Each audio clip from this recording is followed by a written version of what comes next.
What's going on, everybody? This is episode 150. Wow, 150. Holy shit. Wow, look at that. Yeah, look at that. So, party. Congrats. All right, You know you've done a lot of episodes when you don't. Sometimes someone says, "Oh, you should have a guest on," and you forgot you had him on already. Yeah, or people just, I had recently someone was like, "Oh, you should have Adrian Vandenberg on." I'm like, we had him on, like, so stuff like that. Go and watch the old episode. Yeah, go back. So yeah, 150. And our guest tonight is Shay from Monomyth Amplification. What's going on, Shay? Hello. Hey, what's going on, guys? We've been talking about having you on for a while. Yeah. I think even last time when we had Jason from Headfirst on, we were talking about, we got to get Shay on. So glad you can make it. Pleasure to be here. Yeah, awesome. Awesome. I don't even think I asked you, where do you live? I live in Bloomington, Indiana. Oh, which is it's just like an hour south of Indianapolis. I used to be in Indy all the time. Yeah, for work. I used to go to Lilly. Oh yeah, right on. Right there. They're right there in Indianapolis. So yeah, used to go there. And then actually I met up with. Did you ever go over to Sweetwater? I guess it's an easy. I've never been to Sweetwater once. Oh man, never once. And that's pretty crazy, huh? Yeah, man. It's like what is it? Like an hour drive for you? No, it's Fort Wayne. It's I want to say 3.5, maybe. Indy to Fort Wayne is an hour drive, I think. No, it's a little bit more than that. Yeah, I think it's couple. Oh. So it's a few hours for me, but it's not. I mean, I need to go up there. I didn't know Indiana was that big. Neither did I. I drove to go see this you. Way. Yeah, I drove to go see you, Dave, when you were at this Sweetwater Gear Fest. Yeah, I think I was in Indy I was in Indy for a meeting, and then I drove up. I think it was probably like 2 hours or something. Mm-hmm. Yeah, you're right. I had to rent a car because I know from like Detroit, it's like 3 hours to Fort Wayne. Mm-hmm. From Detroit, yeah, like straight shot, bam, done. Mm. So, well, you need to head over there, man. Shay, that's yeah, I do need to check that out for sure. I mean, they have those. They have the fast get-togethers and stuff. I really need to just show up to one of those. Yeah, absolutely. Well, while we're talking about Sweetwater, you might as well just do our promo. So guys, make sure you check out sweetwater.com. Also, we have a link below on our video, so we get a little kickback if you purchase anything while using that link. So if you're thinking about buying something, just go click on the link. It's easy enough, and then you just go shopping, buy whatever you want, and it's just automatically added to our account in terms of credit. And so yeah, please do that. And then also fixpedalboards.com as well. We got the link below in our video as well in the description. And Thomann. Make sure you guys check out Thomann as well. So anything you wanted to say, Dave? I don't think so. You think you covered it? Covered it all? All right. Yeah. All right. I just spilled some water on myself. Cool. All right. So Shay. Yeah. How'd you get into the amp business? Oh, yeah. When did you make that poor decision? Are you a guitar player? Are you play guitar? Yeah, so I was. Yeah, so I was. So I was in a bunch of bands in the 2000s. So I'm 40 now. So I played a lot of music in my 20s. And the amps that I was using, JCM 800s, JMPs, 5150s. I had a dual rectifier. I actually had the dual rectifier the longest in those years. I really bonded with that amp. And then I had a JCM 800. There's a guy in Indianapolis named Kevin Silva who runs Uncle Albert's, and he does mods and repairs. And we used to take our JCM 800s to him, and he would put an extra gain stage in them for $100. So we had a bunch of cool stuff, back then. But then I had I just kind of got out of the music when I moved to. So I grew up in Terre Haute, which is about an hour from Bloomington, where I'm at now, Bloomington, Indiana. And yeah, I kind of just got out of the music stuff for a while, and I was into other things. And I think when my daughter came around, she's 8, so within the last 10 years, I started getting back into the guitar stuff. I was indoors more, and then that's when the amp bug happened. I went down the rabbit hole, and here I am. So there you are, and yeah. So yeah, you what just started- happened was I took a 87X Plexi Mm. to Kevin up there, and he threw a gain stage in it, and I just wasn't. I think probably playing the dual rectifier for so long in the past. When I got it back, I was just like, this isn't really what I like, but I want it to be something I like. And then obviously Friedman at that time was really huge, still is. And so yeah, man, went down the modding rabbit hole, and it goes deep. So were you looking online, like on forums? Oh or- yeah. Basically, I was just doing, that one original 87X amp that I had. I think most people that start down this path kind of do the same thing. They get an amp, and then they just try a bunch. From there it was learning. Lots of learning, and safety and how it works and what does what, and Google and the Marshall Forum and the forums were just amazing resources to really learn about all the stuff. Right. Yeah, I'm sure there's tons of stuff to go search back. Oh, so there's so much out there. Yep. And then also the Metropolis Forum, Mhm. right? Yep. Is that even still up anymore? it's still there. Yeah, I don't know how many people are contributing. Right. I mean, pretty much all the forums have mostly died away.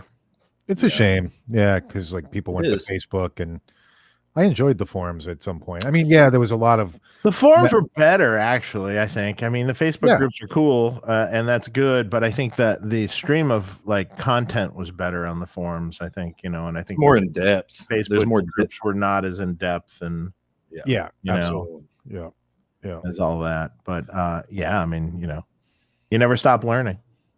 every day. I mean, every day. Never, ever stop learning. Yeah. It's amazing. It's amazing. Sometimes you're like, oh yeah, I never really thought to try that. Huh.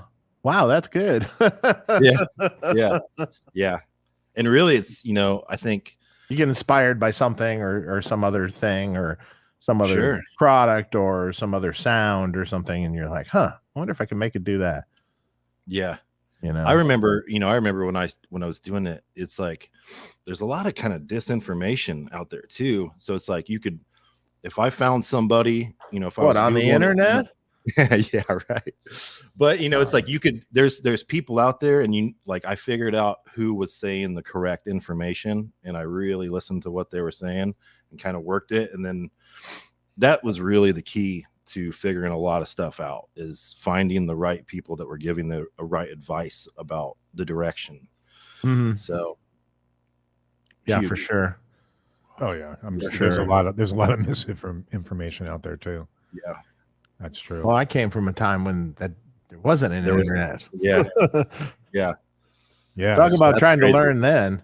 Oh, I bet that was so hard. Thank you, Bruce Egnator. Yeah, I was gonna say there you go. I'm not sure if you're I'm not sure he's if you're one in of the them. chat or not, but you're not yet, I don't think. Yeah, But he's one of them, man. He's a guy that, when he says something, you go, okay, yep, I'm gonna listen to him. Oh yeah. oh yeah, he has so many years of experience at I mean, even his before amps and things, it was repair experience. So in-depth repair experience. What goes wrong in amps? Hell, here's what goes wrong, That's that's where you learn the most. Yeah. It seems like He was a I mean, Mesa Boogie fucking repair fucking authorized Ooh. station forever. Oh, And boy. that's just like, you're asking for trouble. man, he Yeah, likes pain. That's yeah, I was gonna say that's gotta be painful. Yeah. That really has to be rough, Especially the early ones. Well, actually, sometimes the earlier ones were almost like better done than the kind of middle range. You know, like I mean, we had there's a rectifier in here the other day, right? And 3-channel rectifier, and my buddy that works with me a couple days a week used to run the Mesa Boogie store in Hollywood, and he was the lead tech for 25 years there, so he knows boogies inside and out. So if a boogie comes in, it's like, here you go, Yeah. it's all yours. Have fun. Right. That's awesome. But he knows it inside and out because he did it for 25 years. So, he knows all the shortcuts and the ways to get around things. And often someone describes a problem. He goes, oh, I bet it's this. And sure enough, it's that. The LDR at the bottom of the stack. If you've ever seen that in rectifiers. No. In rectifiers, they use these LDR switching things, and sometimes they're stacked as high as four high. It's weird. And John's like, it's always the bottom one that breaks. Yeah. And then you wind up breaking some of the others trying to get the bottom one out. And it's just like yeah. But the rectifier, the 3-channel rectifier, and I'm like hearing him test it, and I'm like, what were they thinking with the noise floor in these amps? Some of them, yeah. It's just like, and that's just normal. That's just the way it is. What do you mean that's the way it is? Yeah, they had some pretty bad switching pop issues. Mm-hmm. Yeah. Well, I can't imagine why, if you look at a rectifier schematic, they're switching off the cathode follower, the high voltage with a relay, into the EQs with no decoupling or anything. Yeah. Well, what could go wrong? What could pop? Yeah. Were any of those revisions that they made over time to fix any of those things? I always wonder, like, what are the really? I mean, some of the ladder amps had improved because they got rid of LDRs and stuff, but they still do some weird shit. Like, I mean, I don't understand. Here, let's just create a really loud pop and then mute it. Yeah, but I mean, like, mute circuit in there. Not a little pop. Let's create a huge, massive bang, and let's just mute it. It seems like when you try to just quiet it down, there's no logic to this. We make it as quiet as you can without the mute, then add the mute, and the mute has less work to do. I think the new ones, the multi-watt amps, multi-watt rectifiers are great. That's a cool amp, man. You can switch 50 watts to 100 watts on each channel. That's super neat. They don't have as many issues. They did some weird stuff with the. So yeah, if I was personally going to buy one, I wanted stock, I would buy the newest version, the multi-watt. Yeah, that's what. Yeah, like I said, the newer ones are a little bit better, but they still some issues. Yeah, with it. Have you guys seen the that Hendrix Paul Reed Smith amp that they came out with? I have one on my shelf right here. What do you think of it? The bigger one or the 20-watt one? Both of them. Well, like, it's it's made fine. I'm pretty sure it's made somewhere else. It's not made here. It's cheap. It's cheap. Yeah. I've made them killer plexis before. Like right now, it's kind of more of a JTM 45E sort of spec. So it's shall we say bluesy or loose? Right. Okay. Which is cool if you're going to play a Strat through it and kind of play it kind of clean or cleaner, that can be great. But if you want it to be Van Halen, it won't, kind of thing. You can make it do that. Gotcha. Which I've done. When's yours coming out, Dave? When's this new amp coming out? That's May 16th or 17th. I keep forgetting which day it is. So it's like a month. That's coming up soon. A month? Month out. Month out. Sweet. I'm just testing. And testing. Yeah. And testing. Yeah. And I'm being really sort of anal retentive about these. Because I'm, making sure the bias is spot on, and you got to check the high and low bias, and then you got to listen to every single one. And does that sound good? I'm literally making sure every single one sounds right. It's within reason, you know what I mean? Like there's slight variances, but actually they've been really consistent. So there's not really that many variances. It's like they're really close all to each other. So I'm happy with that. That drives me crazy about building amps. And I've kind of just like, sometimes I did blame it on my ears. It's like sometimes when I'm building amps, I'm like, wait, does this one sound like the other one? And then I'll turn it off and I'll go back to it the next day and it sounds right. So yeah, sometimes it's just me. It's you know, driving yourself insane. Or I'll grab the other one and then use an amp switcher and switch between them and like, no, they're the same. Okay, never mind. You know? I need to get one of those. I don't have one. I should get one of those. Yeah, you should get one. It's really useful when tweaking anything. When you even want to A/B it. So say you got your favorite old amp or Marshall or something, you got your favorite thing and you want to kind of A/B. Does my amp do that kind of thing? And will you know, it's really great for that because you instantaneously know. Yep, that's on my list for sure. So what switcher would you recommend, Dave? Because I want to get a switcher also. KHE. KHE. Yeah. Or Ampete. KHE has some smaller ones that are cool. Like there's a little 4x2. That's cool. That's a half rack space. That's small.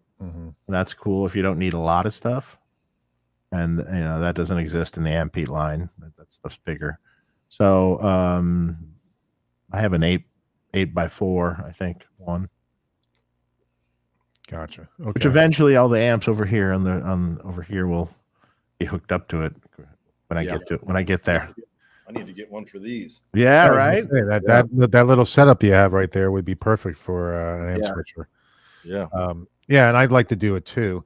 The only thing that I have to ask you anyway, how I would set that up with an amp switcher and then also with the wet dry wet setup that I have. No, you can. There's ways to do it.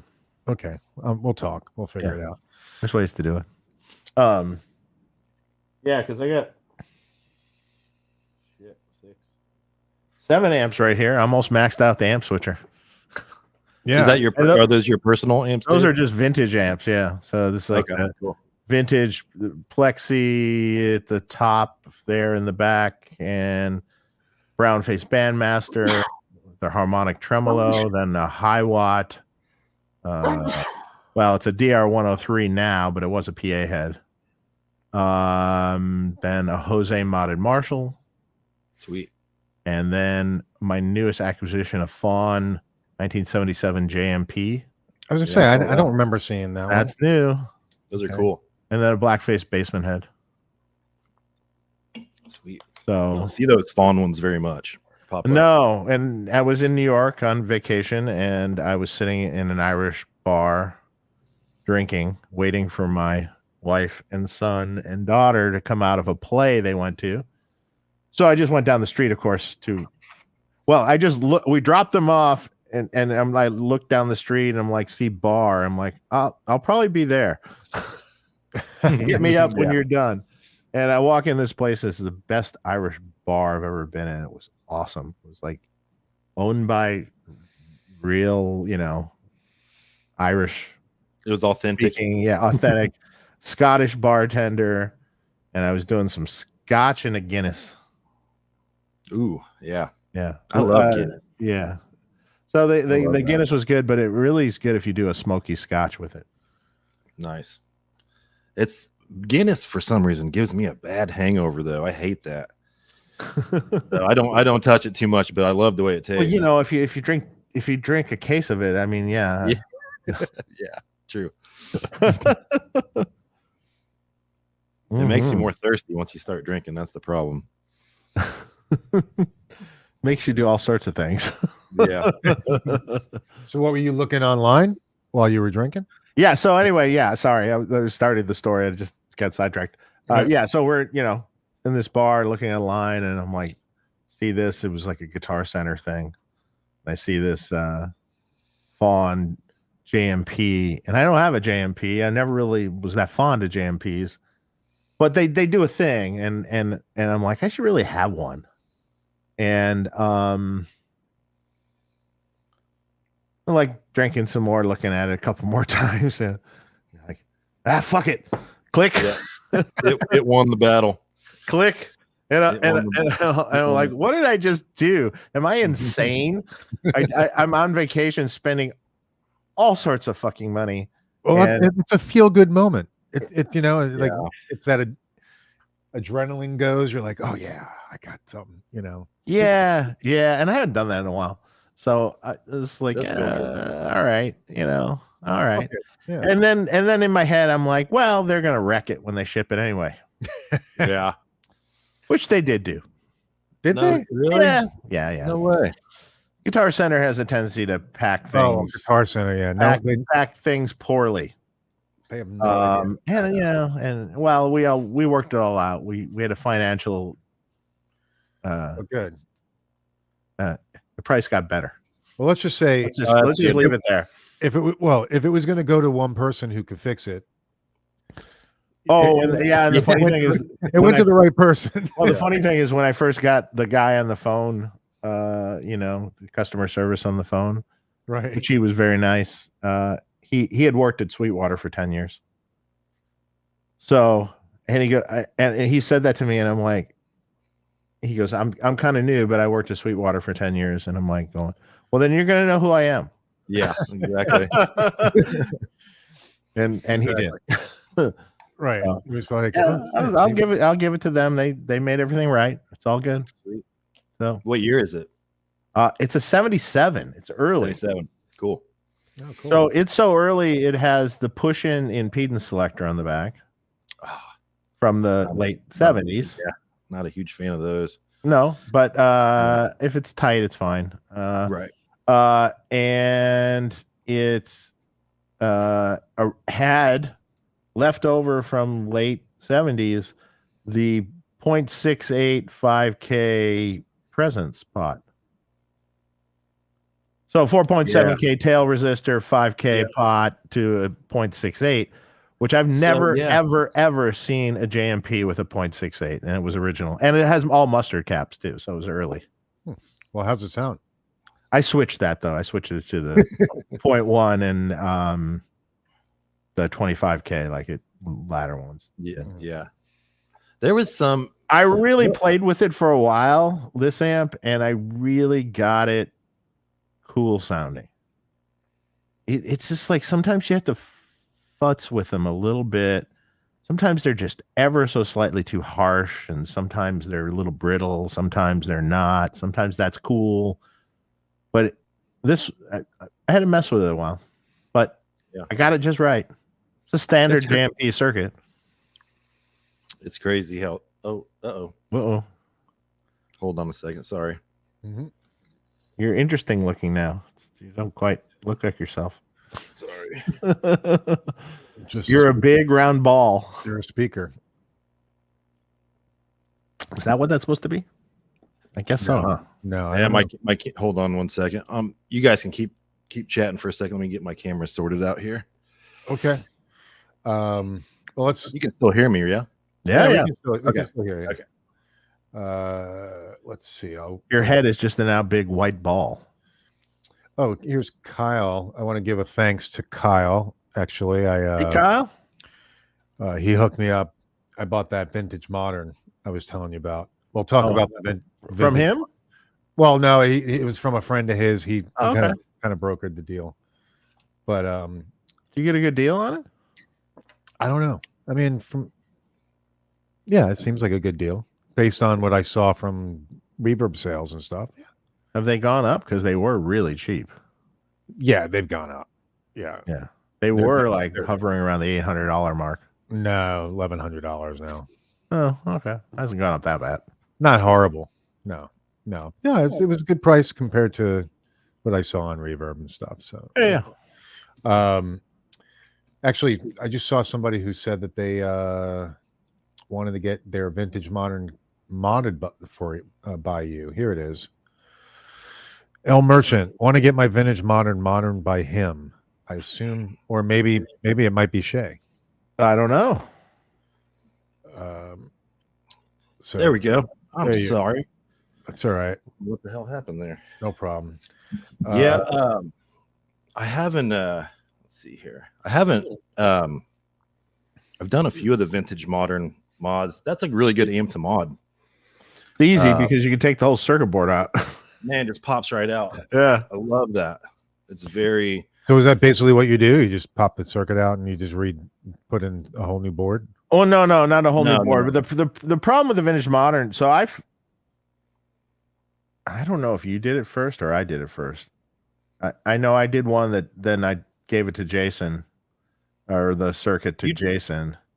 Yeah, and then he did a video on it first. Mm-hmm. And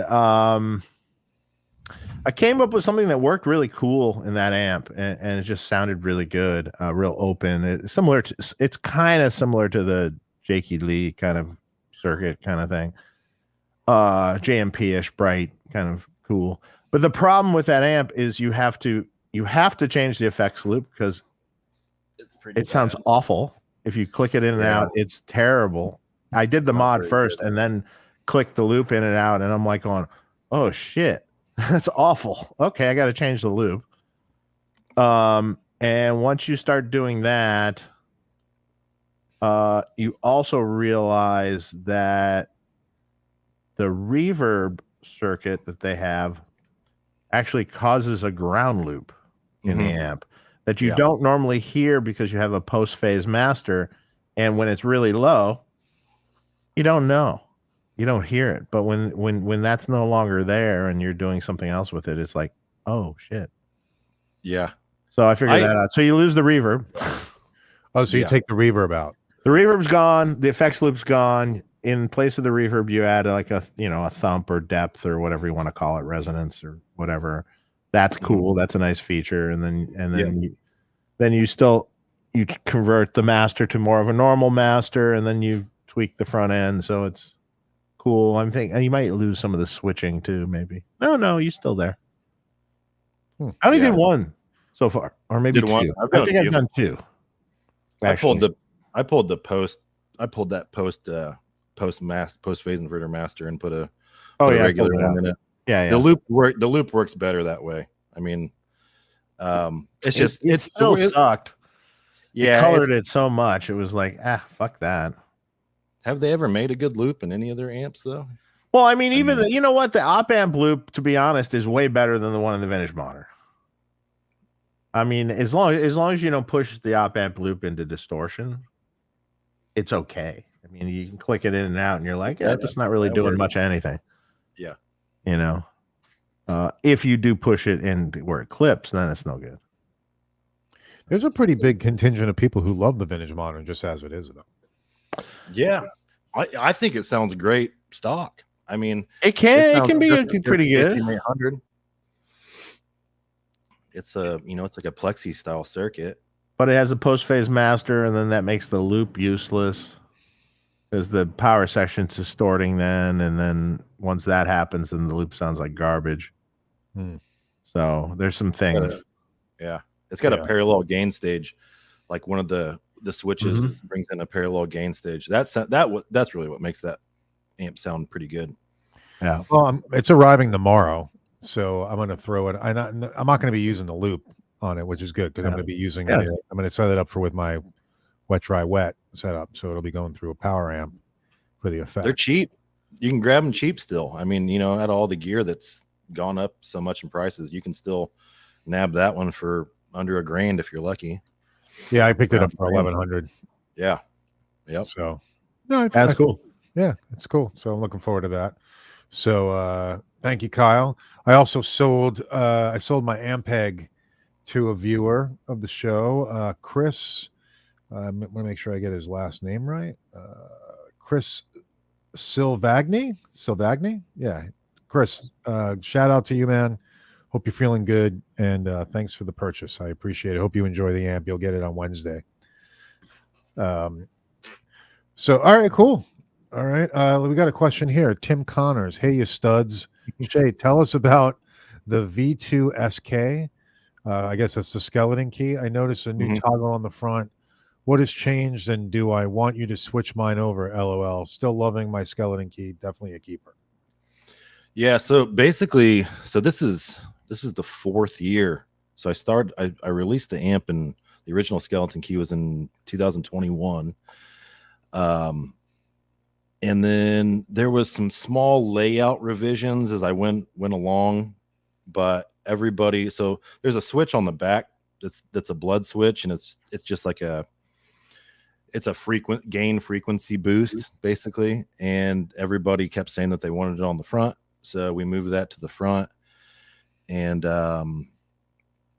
there's like basically with the amp, the way that I thought with that off, that it kind of was just a hair muddy with that off, and a lot of people were complaining that the amp just wasn't great for like lower gain, mid gain registers. So that's really what the updates are, is making it more accessible to high gain and like the lower mid gain stuff. So just kind of making it wider on versatility. And I like it. I'm really happy with the way it turned out. And me and Jason from Head First, we redesigned the amp from scratch, and that was a total pain. I forgot like how much work it was to make something from scratch. Like it's quite a bit of work. Lots of going back and forth and prototyping and all that stuff. But so when you say from scratch, are you saying we redesigned the whole entire amp? So basically what had happened is we were talking to Kyle at KSR, and we've moved into his facility as far as him making us production parts like chassis, head shells, stuff like that. So as we switched over to like a new ecosystem, I mean, it had to be the skeleton key that got done first, to get there. And it's great. I built 8 amps in the last 2 weeks, I think. Like, we've made it super efficient to build, and it sounds great. I'm super happy with it. And anybody who owns the older amps, I can update them. So I can't do it yet. I need like a month, but after that, I'll work with you guys. Just hit me up on email or DM or whatever. We'll figure it out. Well, that's a nice thing to do. Cool. Yeah. So what is the skeleton key based on? Like what kind of amp is it? So what it was is, how did it develop? Yeah. Okay. Yeah. Sure. The skeleton key was basically, so when I started modding in 2017, it basically was the end product of everything that I had done up until that part. And then adding kind of more stuff to it. But yeah, I mean, when I was, working with all those circuits in the early part, like heavily inspired by, of course, Dave, Mark Cameron, Bogner, like pretty much anybody that was like really good at doing the high gain thing, previously, was just starting with there, and then trying to, there was a lot of mods I was doing on Rig Talk. Learned a lot of experience there because a lot of the guys sent me broken amps. So, talking about like, repairs. Here's a sound piece of advice. Before you go mod it, make sure it works. Well, of course. Every time, right? Oh no, I still to this day sometimes violate that. I don't. I always check it out. But yeah, so which was great. I'm actually glad that happened because I got a lot of experience points doing that stuff. So it was perfect. But yeah, so that's basically what it is. I feel like calling anything a Jose at this point is just such a wide, it's like a damn, it's like Band-Aid. It's so wide. There's just too much. It's like a genre almost, but it is a Jose style amp. And yeah, it's it's a highly optimized Jose style amp. Yeah. changed. So many people say Jose these days. It seems like a catch-all for like. Well, I mean, they don't necessarily, some people don't know what it is even. I mean, really, Yeah, right. I mean, or what, there's many different styles and kinds. And, and granted, for his time, that was, he was probably the best, for sure. And, but there were some things about those amps that kind of sucked too. And some of the switching was really archaic and how he did it, and there's better ways to do it. You can rethink the same mousetrap with being a little bit better. Yeah. So it's just it's built on that. So that's cool. Yeah, I mean, it's really. I think that the original Plexi amps are like the core, like the source of like everything great. So, that's there in like the base of it, like the foundation is really, it's still there, but just built up on, really. I mean, what, the BE 100 is pretty much the same thing, right? It's just it started off that way, and then it kind of is veered off in different directions. Yeah. Right. Yeah. Exactly. I was never enamored with the diode clipping part that much. And most of the Jose's I worked on, surprisingly. Well, I am. I know you are. Everybody knows I am. but yeah, that pre-tone stack master and the diode clipping wasn't it can be great. Wasn't my favorite. But then again, I'd liked a more dynamic amp, kind of, but I totally understand there's different styles of music, there's different styles of things, and certain things work really well.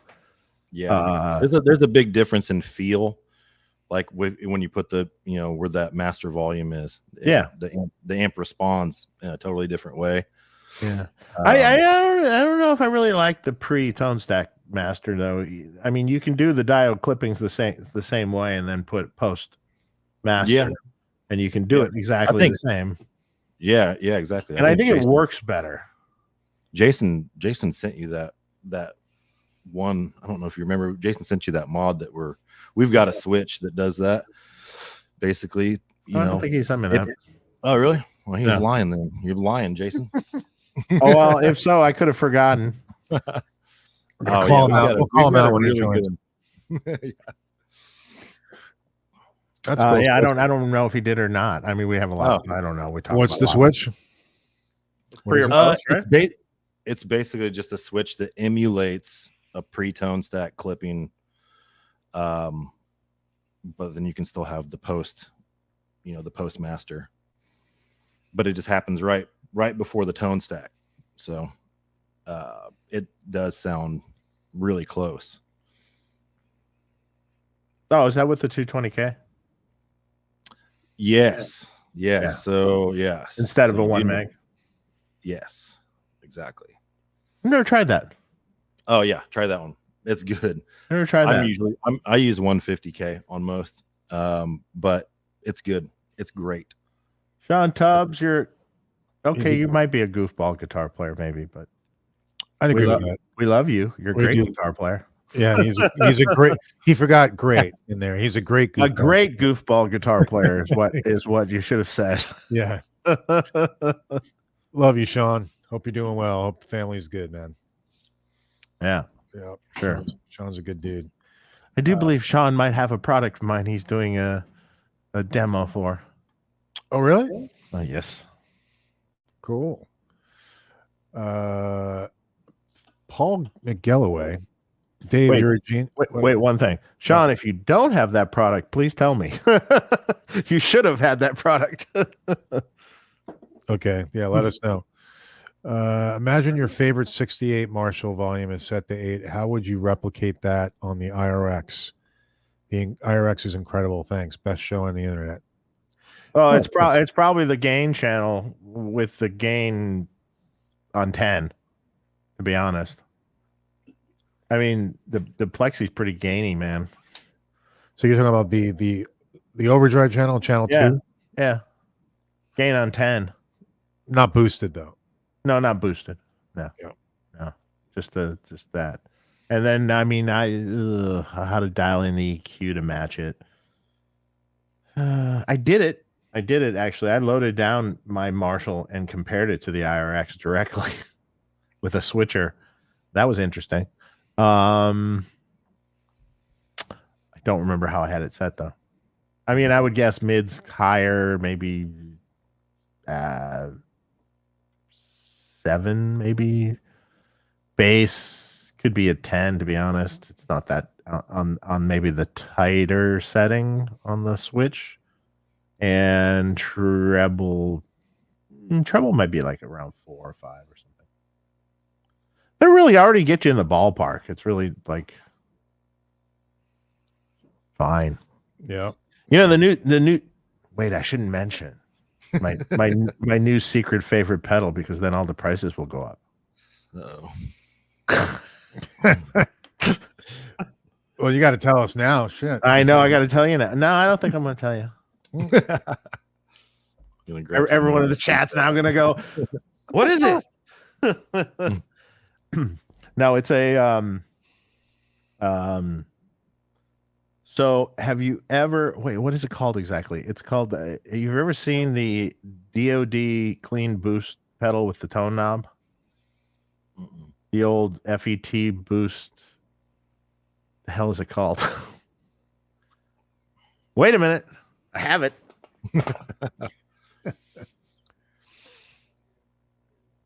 He's seen them all. I'm sure he's seen them all, putting together those pedal boards and rack systems, you know? Absolutely. He knows what's a good pedal and what's not. Yeah. That's for sure. Bifet boost. Oh. Okay. Yeah. Tone knob, boost knob.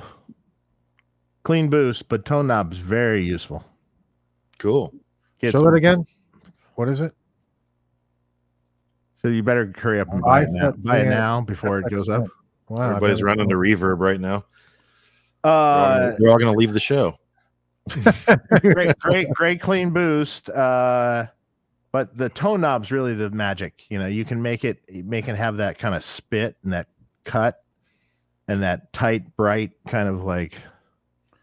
So where are you putting that, in the front or in the? Yeah, boost in the front, but it can be really transparent too. It could also be a boost in the loop or something if you wanted to. If you set the tone knob about half, it's about neutral. It's like it works really well though.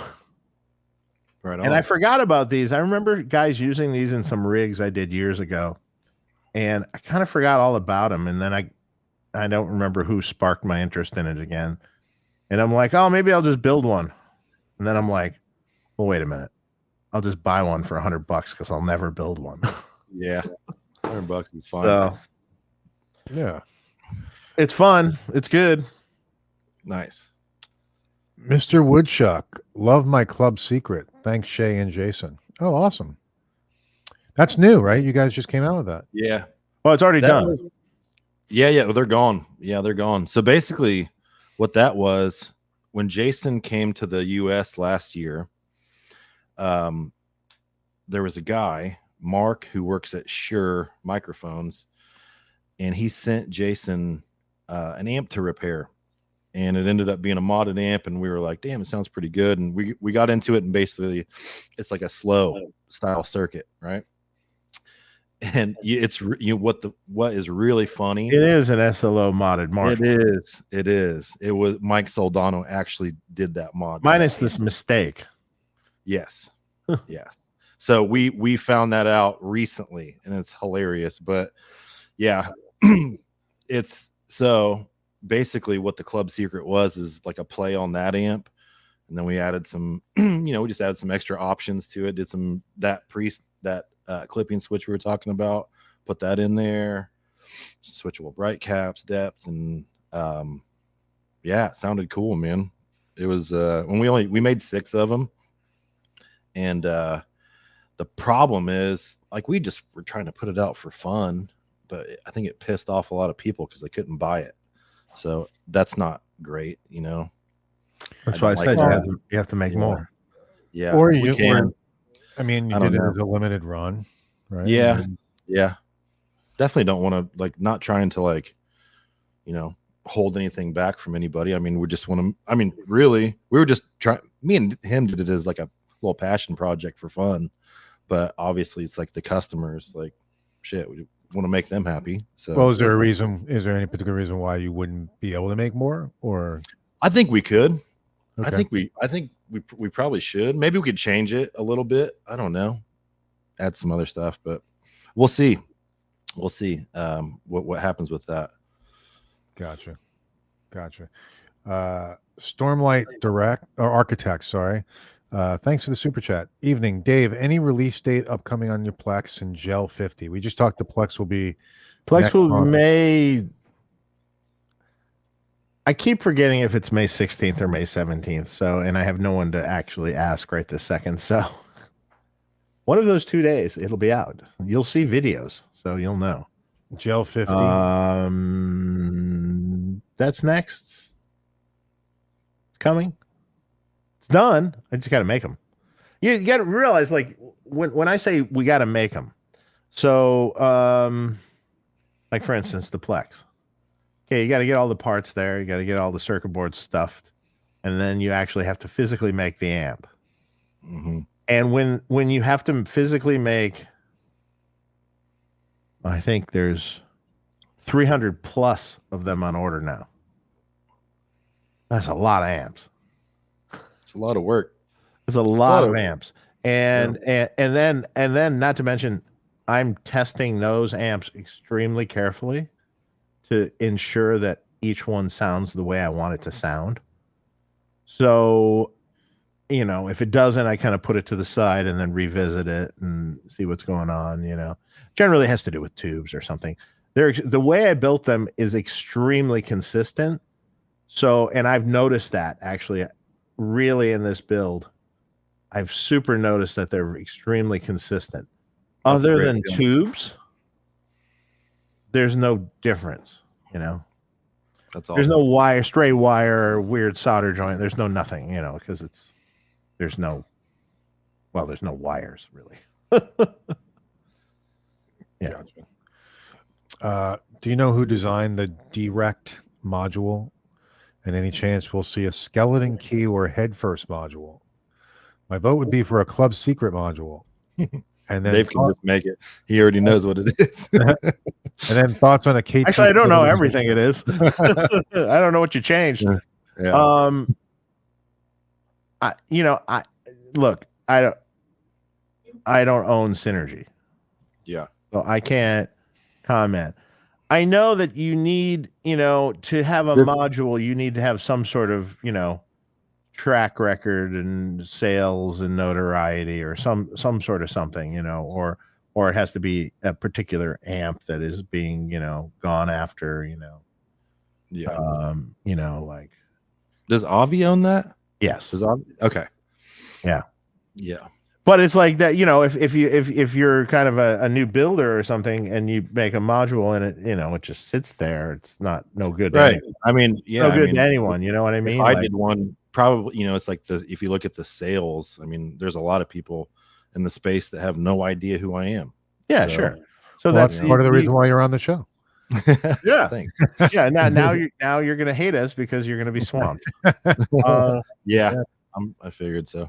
I've been swamped for a long time. The thing with me is like, I think that I've gone about it the right way. Like I'm just trying to make it all organic, like dealing with the people, building the amps myself. Like obviously like me and Jason are partners. We work together. Like I help him, he helps me, but it's not like didn't just like catch a little window and just take it all the way. Just trying to really do it and enjoy it too. Like this is, when I was working my old job and I started doing this stuff, like when I clocked out of work, I was inside of an amp because I love to do that, Yeah, but that's rough though, because it's a lot of you're like burning your candle at both ends.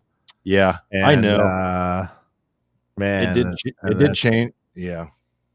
That's rough. I did though. I was just so obsessed and passionate about making amps and modern stuff, and I still have that. That's why I like to building production amps is fun. I like building them, but really I like getting inside an amp and modding it and learning new stuff all the time. It's more fun. It's really yeah. If you're making the same thing over and over again, it gets old. Even if I'm testing the same thing over and over again, I'm like, test something different now. Yeah. I'm feeling that way with the Plexes right now, and they're taking way longer for me to test them too. So I'm like, every test day, it's like I didn't get to those 7 on the bottom shelf, Yeah.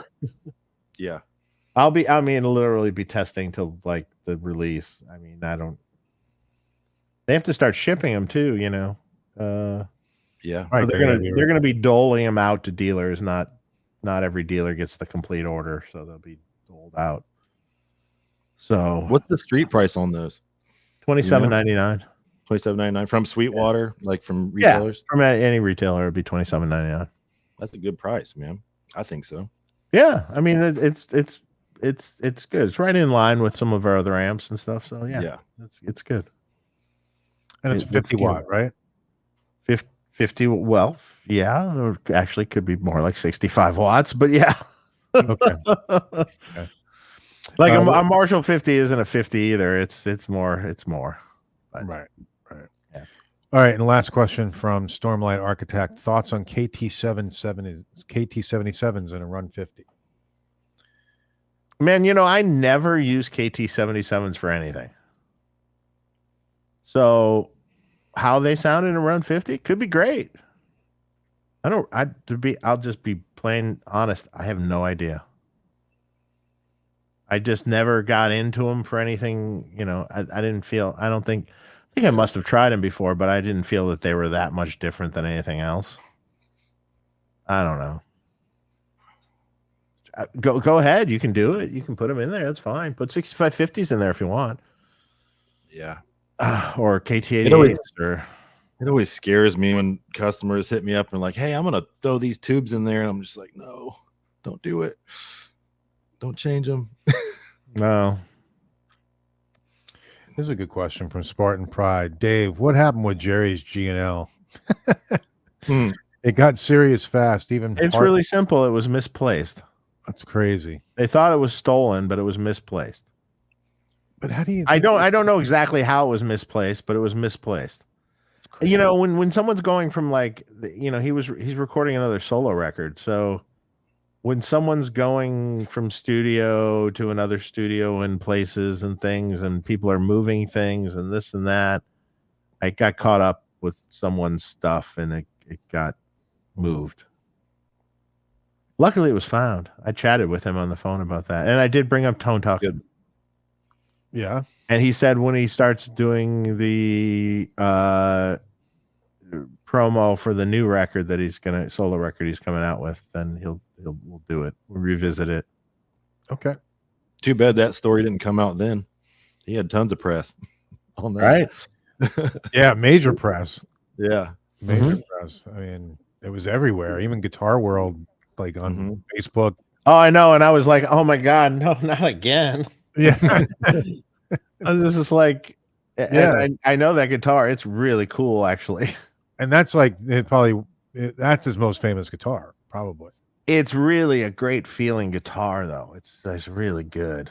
It's really cool. It's got so much mojo and vibe to it. It's like oozing filth off of it. I still think G&L. I mean, literally, it's filthy. They make great guitars. G&L makes great guitars. Well, that one's particularly great. So, I mean, I've got a good Strat from them. They underrated. I think you can probably get more for your money there than some places. Yeah, for sure. Let's see. We got Head First Amplification here. What's up, Jason? You just tell us when, Shay, when you want Jason to shoot on it. Yeah. Join whenever. So you want the hot tip for your the hot tip for the Tone Talk show today would be the how the pros do heat shrink. A lighter. Oh wow. Nice. Or you could have a butane one that really is fancy. like a torch. Really? You just put it like just somewhere. Well, actually, this one's really cool because you can just bend your thing like any which way you want it to go, and you can, yeah, like little tiny pieces of heat shrink on wires and amps. It's kind of a pain in the ass sometimes to get out the heat gun. You know, it's so easy to melt it. Sometimes you can do it with a soldering iron, but it's a lot quicker and easier to just use one of these lighters. You don't burn anything. You be careful. You don't hold it on there forever. You know what I mean? And it just works perfect. Huh. Wow. I use a reflow gun for mine. So yeah, you could do that too. You know, but it's often quicker. Yeah. Yeah, it could be. Little stupid thing. I think we just had one once and we got lazy and we used one and we were like, well, that works great. It only has to shrink down just a tiny piece of heat shrink on something, you know, like, and that's a lot quicker and you can get right at it and you're not heating the whole surface of everything. You know what I mean? That's the only thing I mean, I love doing what I do, but I dislike cutting shielded wire and using heat shrink. Well, good luck with that. Oh, man, I know. I know. Not that bad. Come on. It's not that bad, but yeah, I know, but it's just, you know. Listen. So what do we think about this comment? The brown sound is kind of played out. Needs something new. How can it be played out? Well, good luck with something new, buddy. That's like, I mean, like it, I would have thought that's played out too for years, but it's still brought up. Well, it's like no one's creating. Look, it's the gold standard. It's sourced. You're gonna create that. You're gonna create that really signature guitar tone with that Kemper, right? I mean, yep. I mean, frankly, it's just like people don't use gear anymore, and the interesting thing about the early days when all these records were recorded, it was like they didn't have amps like Shay's or mine or anything like that. How do I get that distortion out of this amp? What can I boost into it? What can I do to do this? What can I do to do that? And that made all the tones that we love were like this experimentation and this, whether it was Richie Blackmore putting a tape machine in front of his amp or whether it was, Eddie using a Variac or. Yeah. And all those tones were different. I mean, so the brown sound is just one element of, Eddie's tone, but. Well, and what the fuck is the brown sound really? I think of it as kind of like Unchained or, like just kind of. I brought this up in the clinics I just did. I go, so here you have this new Plex amp that I'm showing you. And here we dime everything out and we play like Van Halen, right? And it sounds like Van Halen. Okay, cool. But then I'm like, but no, it's not just Van Halen. Let's just roll the volume knob off on the guitar a little bit and let's play like, I don't know, Humble Pie or Bad Company or something and play a riff like that. Nothing changed other than maybe roll off the guitar volume a little bit and you play the different style of music through the same amp. Right. Absolutely. And it sounds, oh yeah, that sounds a lot like that. And I called it the 25 channel amp because your pickup selection, your guitar choices, and your volume knob choices and tone knob choices were, massive differences in how it sounded. So it's really whatever you want it to sound like or whatever style you play, Yeah. I think of when Ain't Talking About Love, Van Halen, like that riff that comes in. Like when I think of the brown sound, I think of that riff. I mean, I don't know. There's like a chorus. There's a little chorus on that too. But it's just it sounds bouncy and harmonic. Yeah, I don't know. This just for me but the whole first album, of course. Anyway. Yeah. But you can go into all sorts of guitar players' tones, like if you think about like Ty Tabor and King's X and Gretchen Goes to Nebraska, that record and that tone, it's crushingly cool. I mean, it's just like amazing sounding and very unique sounding and quite different. And he was using, again, a whole bunch of different things to make up this one tone, you know? Right. It's experimenting and finding, you know, their own sounds. And it's not done much anymore. So that's why I say, that's good luck. You know, it's just not done much anymore. I mean, you have guys that will fuck with things like Jack White or something like that and create things with fuzz boxes and different things, and that can be quite unique or different sort of tones, you know. But man, it's just like the day and age of experimenting with whatever gear is laying around is now there's so many gear. It's like, oh, let's plug into our modeler du jour today. Yeah. And have you seen let's get the signature tone out of that. Have you seen? I mean, the Black Crows, crazy. The Black Crows are on tour. Yeah. And have you seen the back line? Yeah, all those amps. Yeah, it's amazing. Yeah, he's like, that looks cool. It looks awesome. Yeah. It's almost like Neil Young.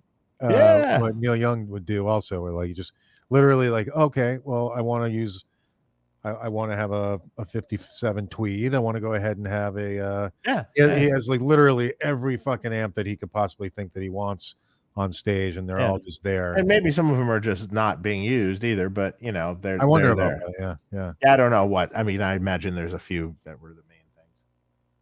It's cool though. I did a guitar rig for him years ago. What did you do for them? I did a guitar rig for him years ago. Oh yeah.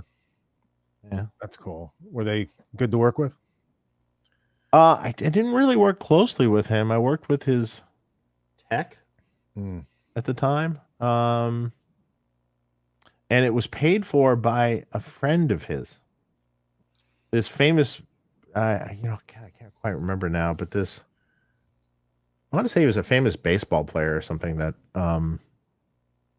wanted to buy him a rig. Huh. Like a nicely done rig, and he wound up paying for it. I mean, this was a long time ago. Wow. Interesting. It was cool. It was tape echoes, all sorts of fun stuff. It sounds right up his alley. Yeah. Yeah. Tim Connors, Club Secret amp needs to be in my collection. How can I get one? Well, it looks like you might have to get one used for right now. Looks like that run was already spoken for. Yeah. I don't know. I'll talk to Jason about it. The original like plan for Club Secret was we were sitting at my table. Like when he was here, we were just like chilling, eating dinner or something. And we were like, man, it'd be cool to like just put it out a little passion project, do like, just make a the original idea was make a different amp every year. So we did that amp, released it. Like the next one we might do the original idea was do a completely different amp every single time. Mm-hmm. Yeah, sure. That makes sense. That would be go tough. in the kitchen. Yeah, just go in the kitchen and just throw a bunch of stuff together and tweak it and make it sound cool. Maybe stuff that's never been really together before. It should be like 20 amps each time, though. Yeah, probably. Yeah. Well, yeah. Of course, then you got to make them. Yeah. Yeah. Which it wasn't. It wasn't too bad. The build was pretty cool, but we'll see. I mean,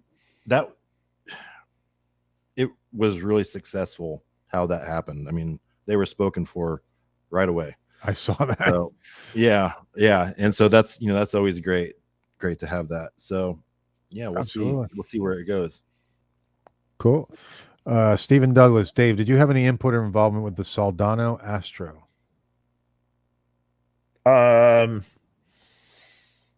No, not really. I did listen to it as it went in its development, but that's it. I didn't really have any design input or anything into it. I was asked an opinion. Okay. Love the show. Thank you, Dave. Looking forward to an AC30 inspired amp. Is there a release time frame yet? That's next on the block. So I have the chassis. I just got to build it. I have the transformers and chassis sitting here. I just got to actually do it. I have several chassis of all sorts of things sitting here that I need to do. You gonna modify that one new at all? products and new things, and and all that. Okay, release the Plexus the 17th. Thank you, Mario. There you go. What's up, Mario? I said 16th or 17th, so I guess I was 17th. It is. That's what it looks like. I believe Jason is out here the 13th or something. Yeah, I have to check my calendar. Oh, he's coming back around that time in May. Yeah, he's coming to visit me for a day, and then he's going off to you. Yep. And you guys are going to Kyle's, and then he's coming We got back here. Yeah, we got some cool plans. Well, if he joins on here, we'll talk about that. Is he coming? Well, yeah, he's coming on. Yeah, he's coming to the States again. No. I mean, on the show. Oh, I don't know. I sent him the link. Jason, get in here. Yeah, Come man. on in. Bruce Egnator's in the chat, actually. There you go. Hey, Bruce. What's up, Bruce? How you Bruce, doing? thanks for taking care of that repair guy that's going to come Monday. Are you making the Plex in purple? If you'd like it in purple, sure, we'd make it in purple. We'd make it in orange, make it in purple, make it in red, could make it in gator, could make it in snake skin, could make it in green, pink. I like those pink. You ones, name your fucking color, and we can probably do it. It's funny. I like the pink one we can too. do it. That pink one that Steve Stevens was using with the white, it looked killer. So sick. I mean, I made a. Oh wait, well, I'll show one more thing. Yeah, I like that setup. I mean, I think that looks awesome, man. it looked killer. For sure. I don't know if I have the balls to go out and play one, live. Oh come on! Oh, How shit. about Ooh, nice. orange twin sister? Ooh, that's a beauty. Look at that. There you Damn, go. that Oh looks wow, that looks nice, nice. dude. That looks Yeah, very That's nice. cool, huh? Yeah. Uh-huh. Oh, look who's here, Jason. There he is. What up, Hey. dude? Oh, you didn't see it. Oh, wow. Orange twin sister. That's cool. That looks amazing. That's mine. What time is it over there? It's 11:15 in the morning Okay.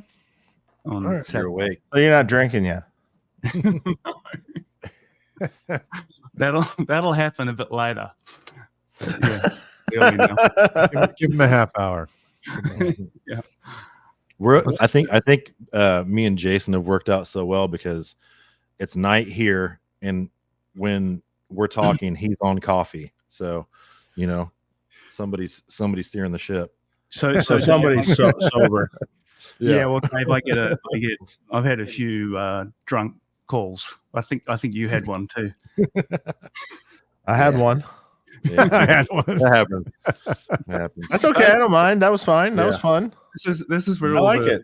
That's where all the good ideas happen, man. So, Absolutely. Sometimes There's nothing wrong with that.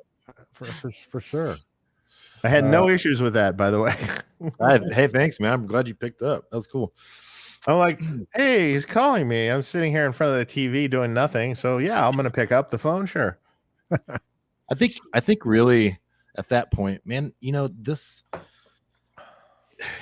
you get overwhelmed sometimes, man. And I think that's what that call was, like just overwhelmed and just like wanting to talk to somebody else in the space and just go, man, how do you keep up with all this? Because it can get wild. All the communication, the building, everything, and it's great, but it's a lot. So, yeah. I don't have an answer. The question on the screen, I don't have an answer for that yet. Okay. It probably is $3,000-ish.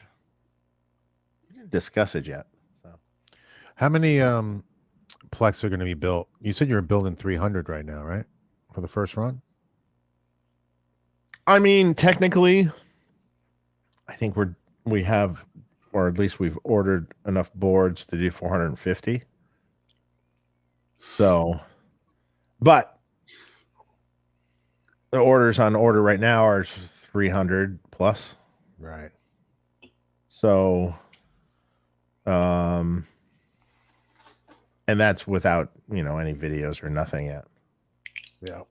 So we'll see how that goes. I think it's going to be more than that. What's up, Bruce? I see you now. Hey, how's Detroit treating you? my daughter was just in Detroit. Oh yeah, she was traveling. No, she's thinking about moving there. Oh, wow. So from Brooklyn. Wow. So she might do that eventually. That's my hometown, Brooklyn. Different now. Yeah, it's changed. Yeah. But it also became a shithole for a long time too. So Yeah, well, not now. no, it's gotten very, very. Well, I mean, I guess all of New York is a little bit of a shithole, but yeah, but no. Some parts absolutely, but no, the Brooklyn went through a renaissance, I'd say. absolutely. Yeah. Let's see. Which is more aggressive, guys? Club Secret or Skeleton Key? Like for ultra heavy modern metal. You think? How do you answer that? Yeah, I don't know. They both have a lot of gain. Really. Jason, I think it's a certain type of gain as well. Yeah, so it's got that. Yeah. I think both those amps, when you have that, when you put the blood switch on the Skeleton Key, you mentioned it before, Shay, right? Like that adds a certain amount of gain at a particular frequency, I think. So yeah, when the way the Club Secret came together, obviously was, you had kind of two cooks adding ingredients into this thing, and so there's influence, I think, in that from both of us. But that amp's got that kind of the Club Secret has, I think, that same kind of top end sizzle and cut that the Skeleton Key has. Yeah, I don't know, man. I don't think. I'd say the Skeleton Key has more gain. I'd say the Skeleton Key has more gain than that other one, but they're close. The Club Secret's got a lot of gain. Yeah, yeah. Yeah, it should be, right? Because it's like SLO stored a circuit, and then it's got the saturation kind of thing, right? Yeah, you got the diodes that you can clip in. It's got two sets, Dave. So you've got there's a two-way. Yeah. So it's more and more. Yeah. Well, yeah. Some and more. None, more and more. More and much more. But More and much more. Put it this way, you can't turn them off. Yeah. Okay. More and more. Yeah. That's funny. It's so funny. I'm just like, I'm going the other direction. I make a plastic. I know. Notice that. I'm going the other direction. The response, though, interesting. The response from people when I went to do these couple clinics I did with that amp was ridiculous. They were like, "Oh my God, it's so dynamic, and it's so fucking this, and so fucking wow, it's got so much punch. It's got this." I'm like, well, yeah. It's the gold. It's the gold circuit. The gold standard, right? Yeah. I agree. I mean, I always say to people that there was a guy around here yesterday dropping an amp off, and I was chatting to him, and he's asking me about kind of like design philosophy and what are you searching for? And I said, look, I just think that anyone who's in the Marshall, who's kind of building off Marshall DNA, everyone's just, to me anyway, we're just trying to recreate those sounds, but with a controllable in a controllable flexible amp. Sure. Like with a master volume or with and loop, effects loop and. But at the end of the day, I just want it to sound like one of those cranked. No matter how hard you try, you can get it. I say you can get it to mimic that sound nicely, but it's not really that sound. Yeah. It's like on the surface, if you just quickly amp switch between the two, oh yeah, it's the same. It sounds just the same. but in reality, the dynamics of the plexi of the cranked power section and the amp, when you smack the cord, it like sags and then kind of comes back at you, and it just has a roar. As Pete Thorne always see your dog. Your dog always just every time I'm on video with you, your dog makes an appearance. He just does a quick flyby. Flyby. It's like always. I always see the little fluffy dog going by. Anyone doesn't know the dog, where is he down there? His name's Wolfie. So yeah, Wolfie. Wolfgang.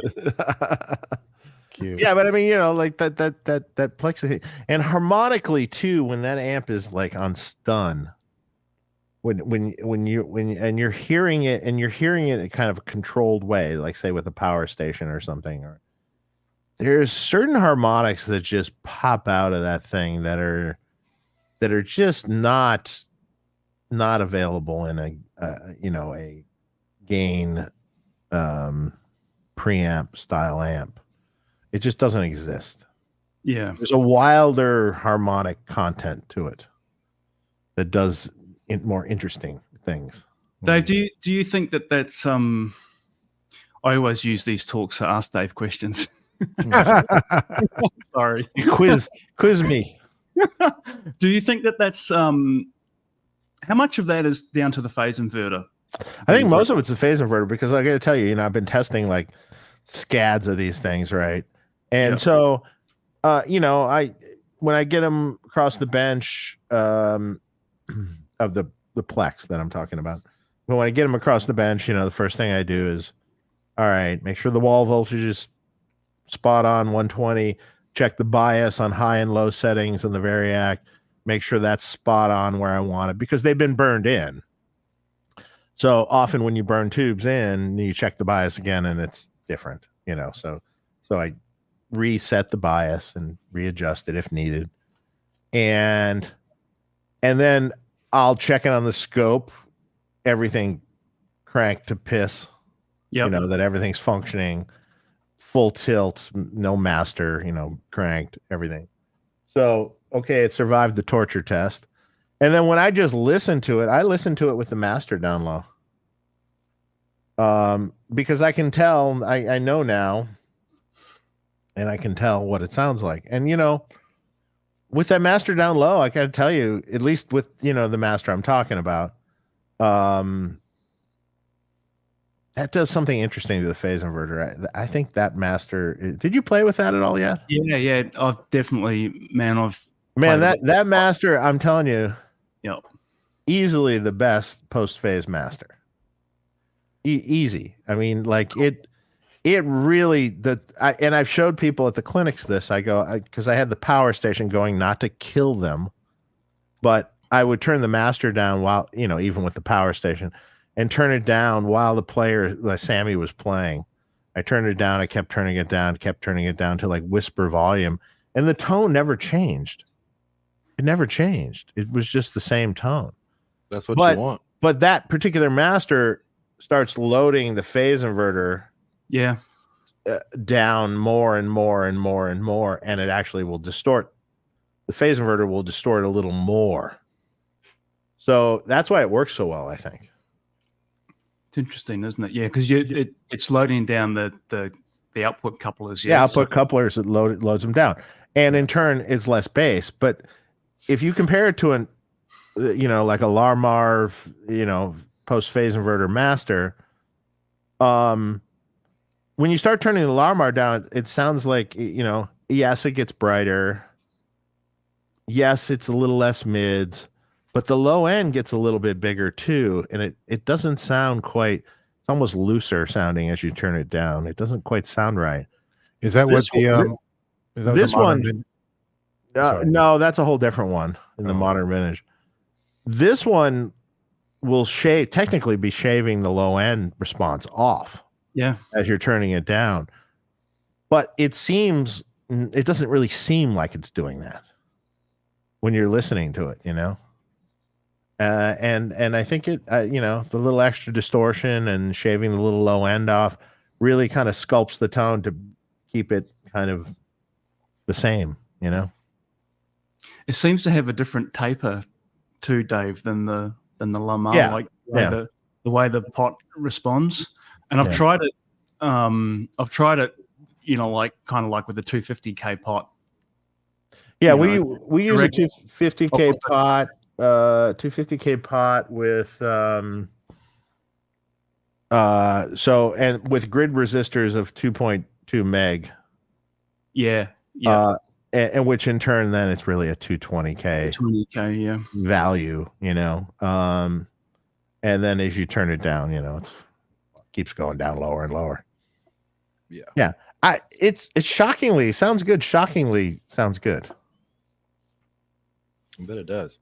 The negative feedback too for a plexi.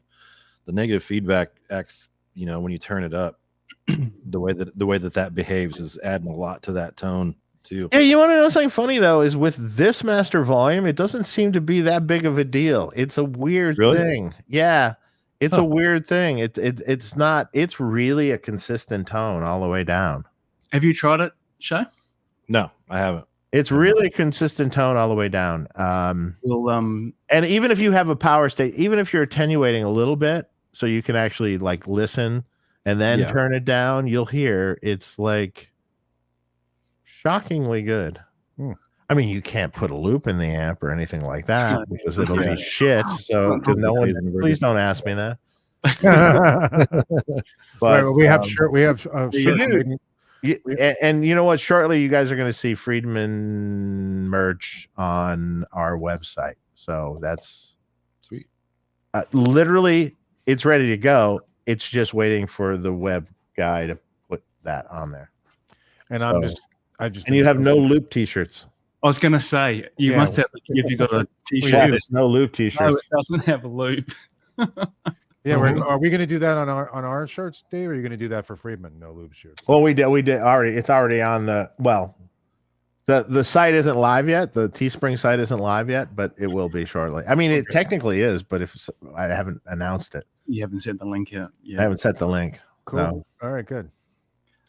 Yeah, so Shay, if you got a stock plexi there, we can have a play with this master volume when I come over, man. Cool. It's really good. Yeah.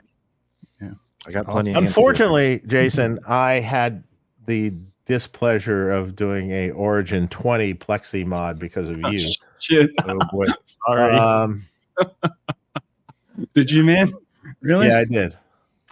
Did you put the post phase inverter master in it? Yeah, well, because the hole's there for a master, why not? Exactly. And I also made it, you know, like not like the original one you did. I did it so that the input grids were tied, so that just, you know, you can blend the channels at will or whatever. Yeah, I changed it. I ended up doing it your way. Yeah. I saw that with the revision or whatever, and it came out really good. You know, tweaked it slightly. You know, like sounds pretty killer. Yeah. I mean, it sounds basically like the other 20-watt amp that they have. You know, after it's done. Yeah. But unmodded, is that a pure shit amp? Yeah, but you can probably get it for $300. Yeah, but would you want it? Help. But you know, there's quite a bit of reworking to really do it. You know, do the mod. You know, you got to make the cathode follower and do that. Although I didn't, I disagreed with you on this. I didn't change the dropper resistors for the B plus. I didn't either. I left them the way they were. What is it in the 20? I can't remember. I know the 50 is very different. Again, I left it the way it was because like the voltages, you know, it wasn't really to mimic. It was a mimic a plexi, not necessarily to mimic a variac plexi. Mm-hmm. You know. And so I'm like, no, I think these stock voltages, and I checked it later and I'm like, no, they seem about right. What they had in it. So I didn't change that. I mean, obviously you change the 220, the cathode follower, you know, plate resistor that is 220 in its stock, and you change it to 100. And but I thought that other voltages seemed okay. And it wound up sounding really good when it was done. On all those amps though, you have to, you know, I always feel like all those newer Marshalls, you always have to compensate a little bit for the kind of slightly harsh transformers. Uh-huh. You know, they're just a little metallic. They're a little not rich. So, you know, there was the little 500 puff, thing across the cathode. Yeah, That works great for that thing. You know, it just warms up just a tiny bit. Just takes that little bit of zing off. It's a great trick. I do it all the time, Dave. Yeah, and it creates a nice feel to it too. It feels slightly better too. Yeah, Cool. little Rainer, tricks. How to cut top end. Oh God. let's get nerding on all the switches across the skeleton key and club secret. Cratides, is that your last name? See, I'm really curious about what the blood switch is exactly. Now I can how in depth am I gonna go? I could take a wild guess. Yeah. I do. So describe it for a second. So you say it's revoicing the frequency response sort of. So now, so there's a cold clipper. There's a cold clipper in the amp. You've seen the amp, haven't you? I think you've been inside it. I've never seen. No, I've never seen a skeleton key. Oh, okay. Actually, I've seen mods. Yeah, there's a cold clipper in there, and basically what that is. That switch. Oh, I know what it is. Are you switching a cap across the cold clipper stage? Boom. The cathode? You got it. Yep. Is it a 0.1? It's 0.1. Yep. So you got that from me, didn't you? Well, that I did that years ago. Did you? Well, that was in the slash amps too. Like the early, like the whatever 34, 34? 36. Yeah. Those guys that were doing, It's a cold clipper stage, but then you pull it. It's a 10K, and then you put if it's that, it's and then you put the 0.1 across it and gives it that thing. I used to call it a modern switch or something on some of the mods. I did that on some of the mods, and it was cool. Well, I would do like a 3-way switch, and it would give you like a 10K or one with a 0.1, 10K with a 0.1, and then it would move to more like a 2.7, 0.68 or something. So you give you 3 little voices. Yeah, Dave, so is that kind of where the structure switch kind of came from through that kind of mod? Yes and no, not exactly, but I remember doing the 0.1 specifically. I remember, and it is a cool. It's really tight and gnarly. Mm-hmm. Like it's got a specific sound, like tacky. It's kind of, it introduces this amount of chaos, doesn't it? It's like I knew that was it. now everybody knows. But yeah, so going through the switches, they don't even know what we're talking about. Okay. The trouble is, anyone's going to try it, and then they're going to find their amp's going to start oscillating. So absolutely, crazy. There's more to it than just that. You can't just do that with a stock JCM 800 for sure. Have you also done that on a rectifier? Yeah. But I did it on a rectifier. Yeah, so we across the 39K. Yeah, across the 39K or alternate value. I can't remember. I did a few things like that. So yeah, the Recto stuff and the Club Secret still uses the 39K, but we're bypassing that also with something extremely small. So it kind of has a similar effect. Yeah. Yeah. It has a similar effect in the frequency domain. Yeah. It sounds cool. It's so funny. But yeah, so as far comes as around, goes around. Yeah. Well, a lot of the stuff that there's so much all of like the older mods, a lot of the older there's so much great stuff that was already happening back in the day. Well, where that sort of came from. So the old Nailer amps had a point on the second stage. There was a 0.1 bypassing a 4.7K. Oh wow. Okay.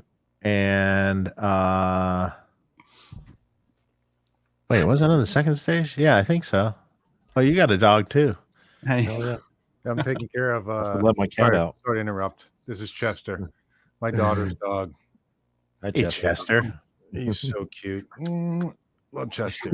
We had, I mean, like years ago with the first Bob Bradshaw thing, we had a one of my cat's appearances Oh yeah, that's right. when I was doing it home. Yeah, big. The cat was meowing in the background, just like wow, wow, and we just like, and Bob likes cats, so he's like, "Where's that pussy?" That's right.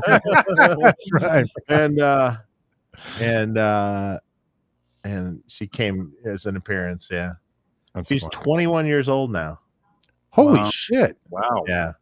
Wow. That's an old cat. Yeah, Wow. she's like a walking skeleton with fur. Wow. bet. I'm telling you, she's got some like end stage kidney disease and stuff, but she's fine. She's fine. She jumps up in the bed. She jumps up to the Going strong. table. She got 9 lives, man. She's fine. She has to eat all the time because she's got this like end stage kidney disease kind of thing, and well, not end stage, but like progressive kidney issues, and the vet's just like, yeah, just leave her alone. She's fine. Her Wow. blood work's okay. It's not too bad. It's okay. Just do whatever you're doing, and she's okay. But she's 21. She's gonna pass it sometime soon. Yeah. I mean, either that or you're going to be in the Guinness Book of World Records pretty soon. Yeah, right. I've had her for forever, man. That's Yeah. that's long. Any other switches that you want to cover for Yeah. Rainer here? I'll hit them briefly. So the fire switch is just on, off, on, bright caps. So middle, that's just connected to the gain pot. The middle is off. So there's that. The tight switch that's been added to the new revision is basically it's just a voltage divider that's cutting gain early on in the circuit. So it's just tightening up the amp a lot, and it works well with when the blood switch is off. It works really well because I always thought that it was a little woofy with that. So tightening it up a little bit with that, you can hit like lower gain registers, nice, a lot nicer, and it sounds good. It makes the amp more versatile. Tail resistor out of the first gain stage. What's that? The tail resistor of the voltage divider out of the first gain stage. Yes. Oh, Dave, it's not fair, man. Of course. I mean, of Come on, course. this is like charades for me. Yeah. It's just like that. He's gonna get out. He's gonna be writing the schematic down now. But so then the UFO. I've been doing this a lot of years, guys. Well, of course. So yeah, the UFO is a clipping switch. And then the blood switch, we've talked about that. And then the storm switch is a three-way NFB, but it's pretty cool. Like, it's a little different than what other people are doing. There's like, a bunch of resistors and capacitors that are running in parallel and running in series to get different sounds that kind of force you to go to a certain spot rather than just having it on a knob.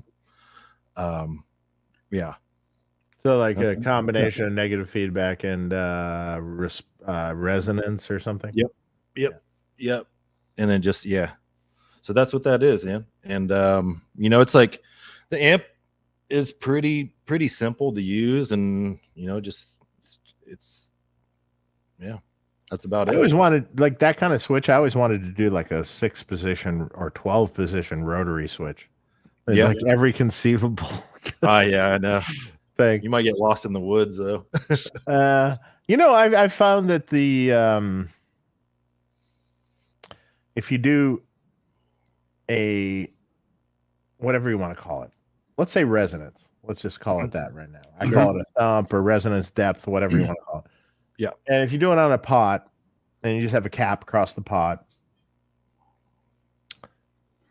it does sound different than if it's a hardwired resistor and a cap. There's a little difference in the feel. It's a weird thing. So I started now with most well, some of my amps at least, I started paralleling a resistor across the pot, so you could get some of that.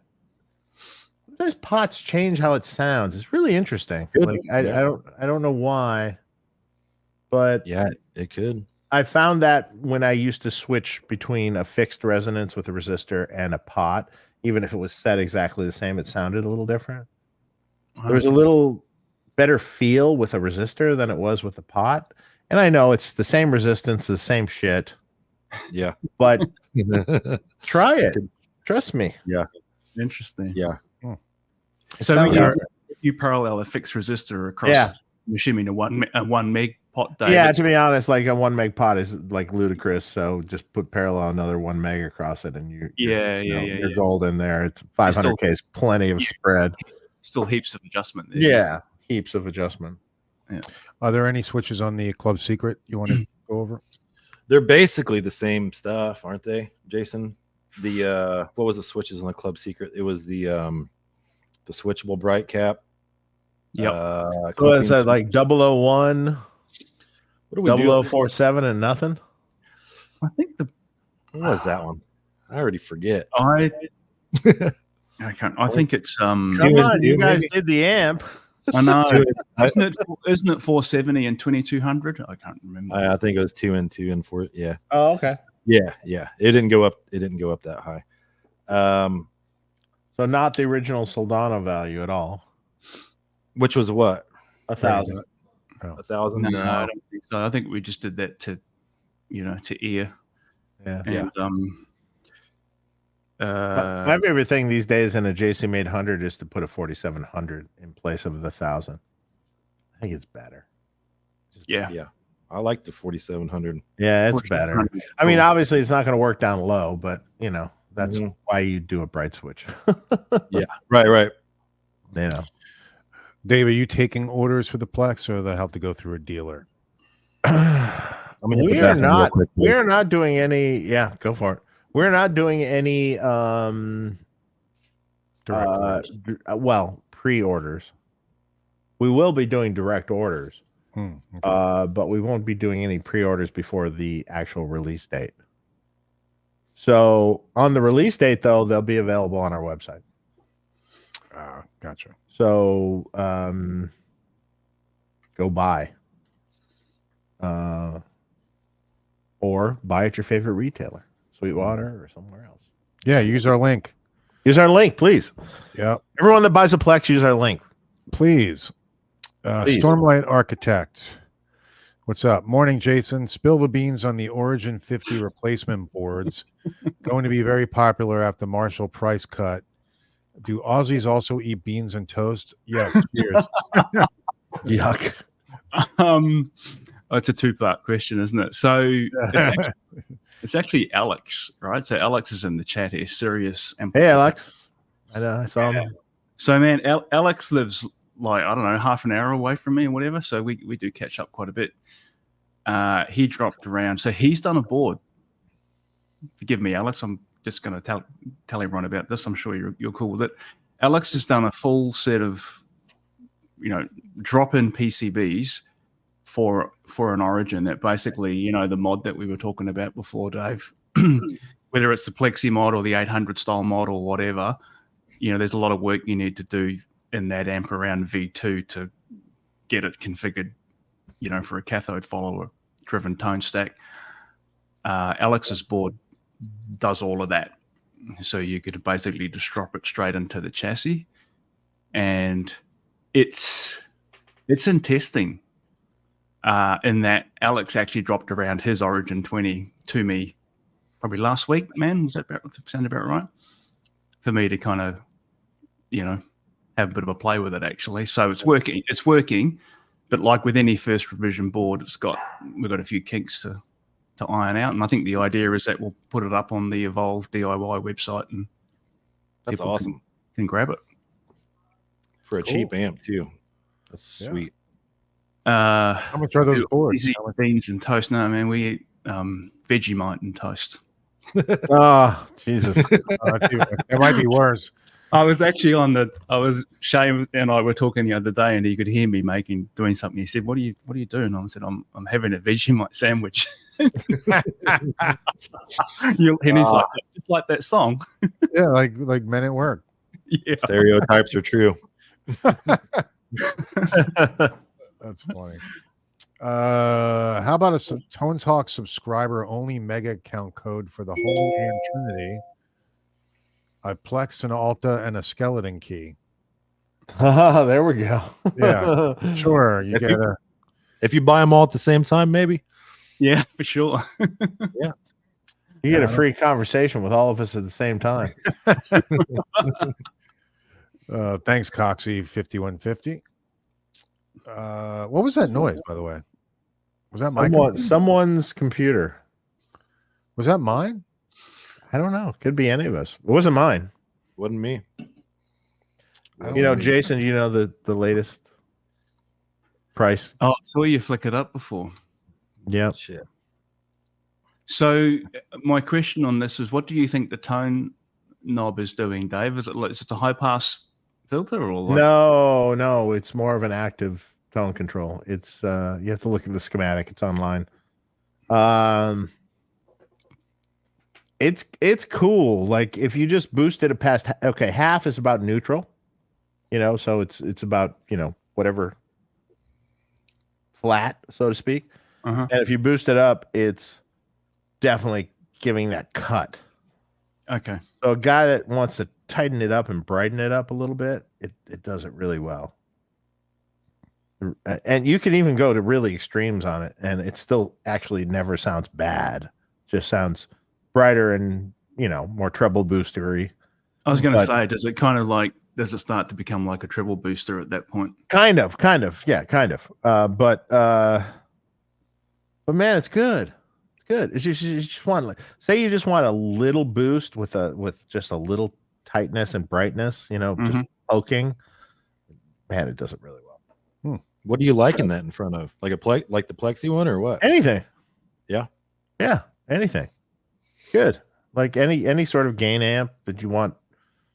It just boosts a little bit more gain. Use it sparingly. You don't have to go crazy. You use a little bit and then turn the tone knob to get just that right cut. Yeah. And what I mean by cut, right? It's just like that teeth. Sure. That brightness, Yeah. Mr. Woodchuck, thanks for the super chat. Jason, is there any difference on your new 2024 Alta compared to your current? Your new 2020? Yeah. Your current. Okay. Hey, Eddie. People should check out Eddie's channel too, by the way, on YouTube. He's got some cool stuff.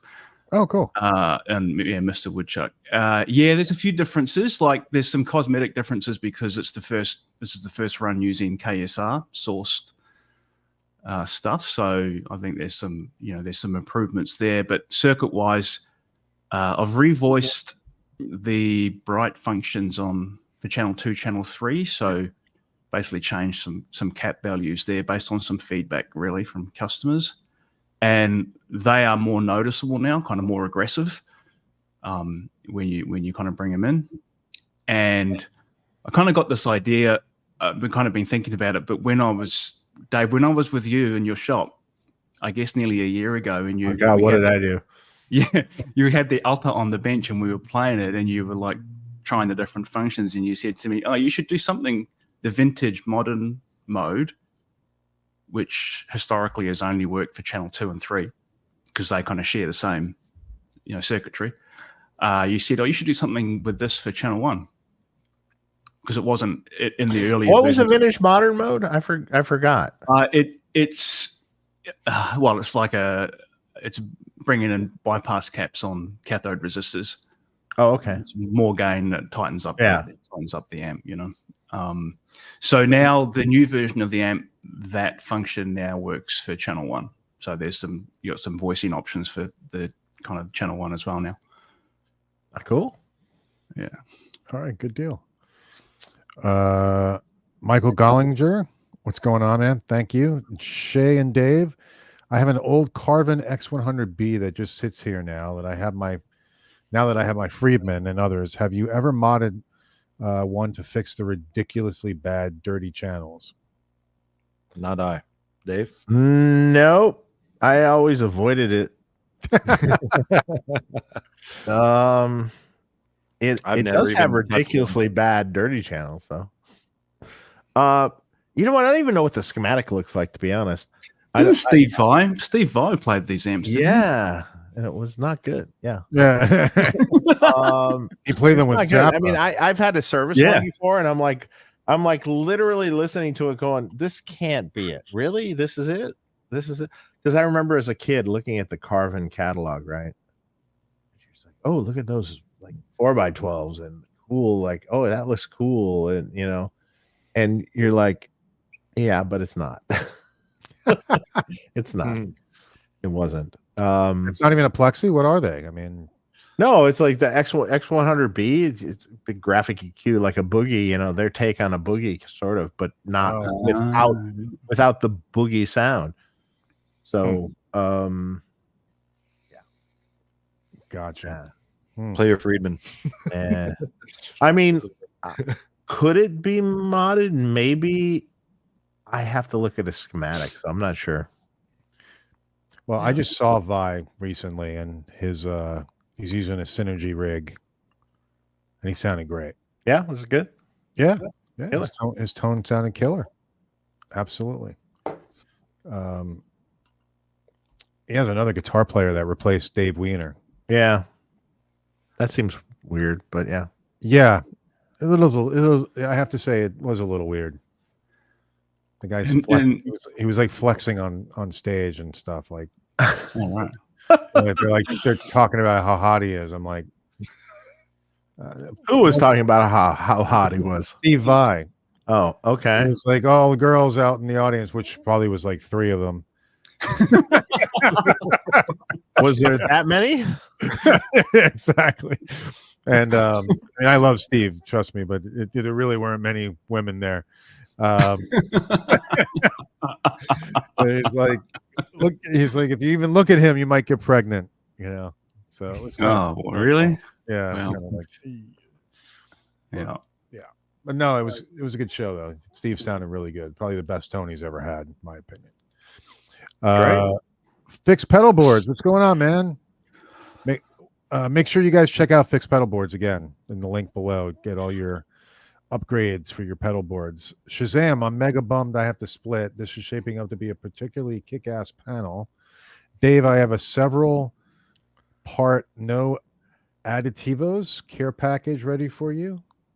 Mark, when you're ready to play a Pink 100 live, I'll be happy to loan you my Steve Stevens Mark II. Ooh, you got that in pink? Holy shit! That's cool. Did he get a full? I don't know. He'll deal with Avi on that. I'm not sure. Oh, it sounds maybe like he must have one. Yeah. And I know what the no additivos care package would be. No additivos. No additives. Yeah. All right. Tequila, guys. Oh, okay. Tequila. Proper tequila. Nice. From like. No, wherever. just no bullshit tequila. Okay. Like so the big deal about tequila is like it's got to be 100% pure agave really to be great, and it can't have any additives. Gotcha. I mean, there's some ones with additives that taste good, sure, but you don't you know, there's I've delved much deeper into tequila recently.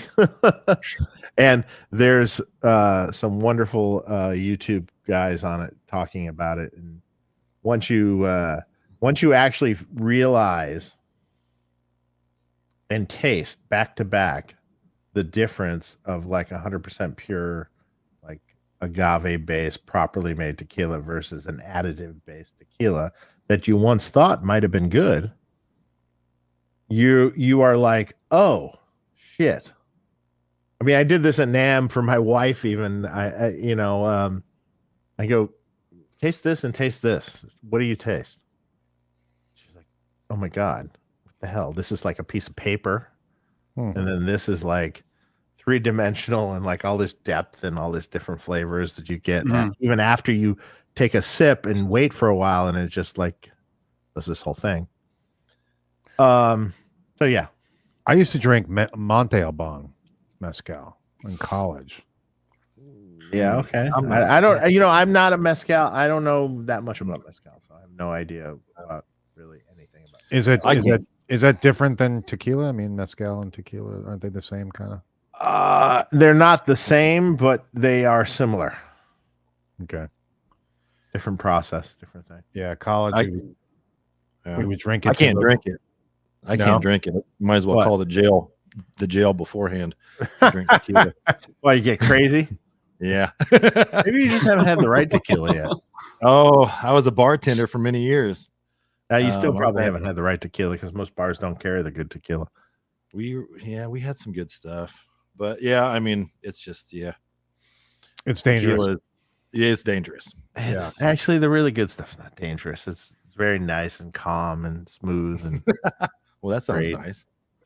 Well, thanks again, Tim, for the super. Thank you, chat. Tim. We appreciate it, Hell man. yeah. Deshaun, what's going on, man? Thank you. Good show. Hello, Dave. What mods do you recommend or can you do for an SV20? There's one for sale locally by me. I was thinking about I don't know, man. What do you want done? I mean, you can keep it kind of stock and just improve stock and use it, cranked. You can do all sorts of different gain mods. You could do a Jose thing. You could do whatever the hell you want to it. You tell me what you're interested in doing.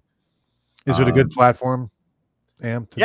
Sure. It's great. It's a great platform. It's as good as anything. I mean, you could do literally anything. I mean, you could do a skeleton key mod. Are those you have to add a gain. You have to add a tube. Okay. Well, yeah. Well, you can. Well, you can do that too.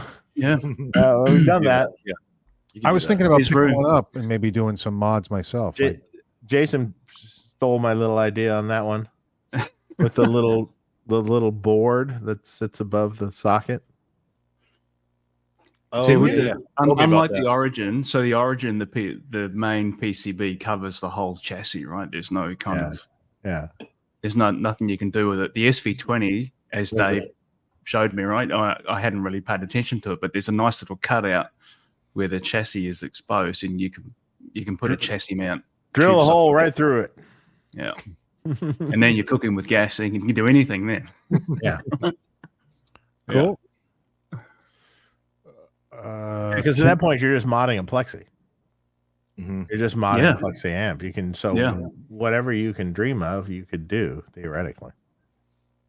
That's the foundation. So Shay, you've got success with the skeleton key as a mod and then production amp. Any plans for a second product? Yeah, absolutely. I think that's next. I mean, I think that a lot of people have been asking. I'm kind of conflicted, and I mean, kind of just leave this as an open question. I do have some new circuits that I've worked on, but also so many people have asked me for 100-watt skeleton key. So I'm kind of conflicted where to go next with that. And obviously it'll take a good amount of time because any kind of redesign and all that stuff, right? Takes a while. But I mean, it's doing 100-watt off the same board you have, that crazy of a change? Probably wouldn't be too hard for Jason to redesign. You're not changing really any of this. Yeah. So Dave, it's like there's power supply, right? Yeah. So that the new redesign board is an all-in-one board. Mm-hmm. Yeah. So it's got the octals are on that main board as well. So yeah, I mean you could. It's really just about the rectifier circuit, right? I mean, pretty much. I'm just guessing what's going on. That and then adding the octals and then probably a little bit of filtering stuff. But it probably wouldn't be too hard. Also, I kind of want to I want to do. Are the octals on the board too? Yep. Okay. It's all one. Yeah. I'd like to do if I release something next, I'd like it to be a 2-channel amp too. So, there would be that part. A lot of people want that. Plus, Yeah, it'd be cool sure. because I've never done one, so I'd like to do that. These things will happen for sure. As long as you guys keep supporting me, it'll happen. Thank you. Awesome. It'll happen. Z's guitar account. Oh, thank you so much, man. Thank you. I've had 0 amp gas since getting a Wizard last year. That is until I played a BE100 a couple of times at Guitar Center recently. It sounds very, very different compared to what I normally go for in high gain. Yet still, I had just as much fun playing as I do my preferred amps. Well, thanks, man. Cool. It sounds like. I mean, a Wizard's a cool amp.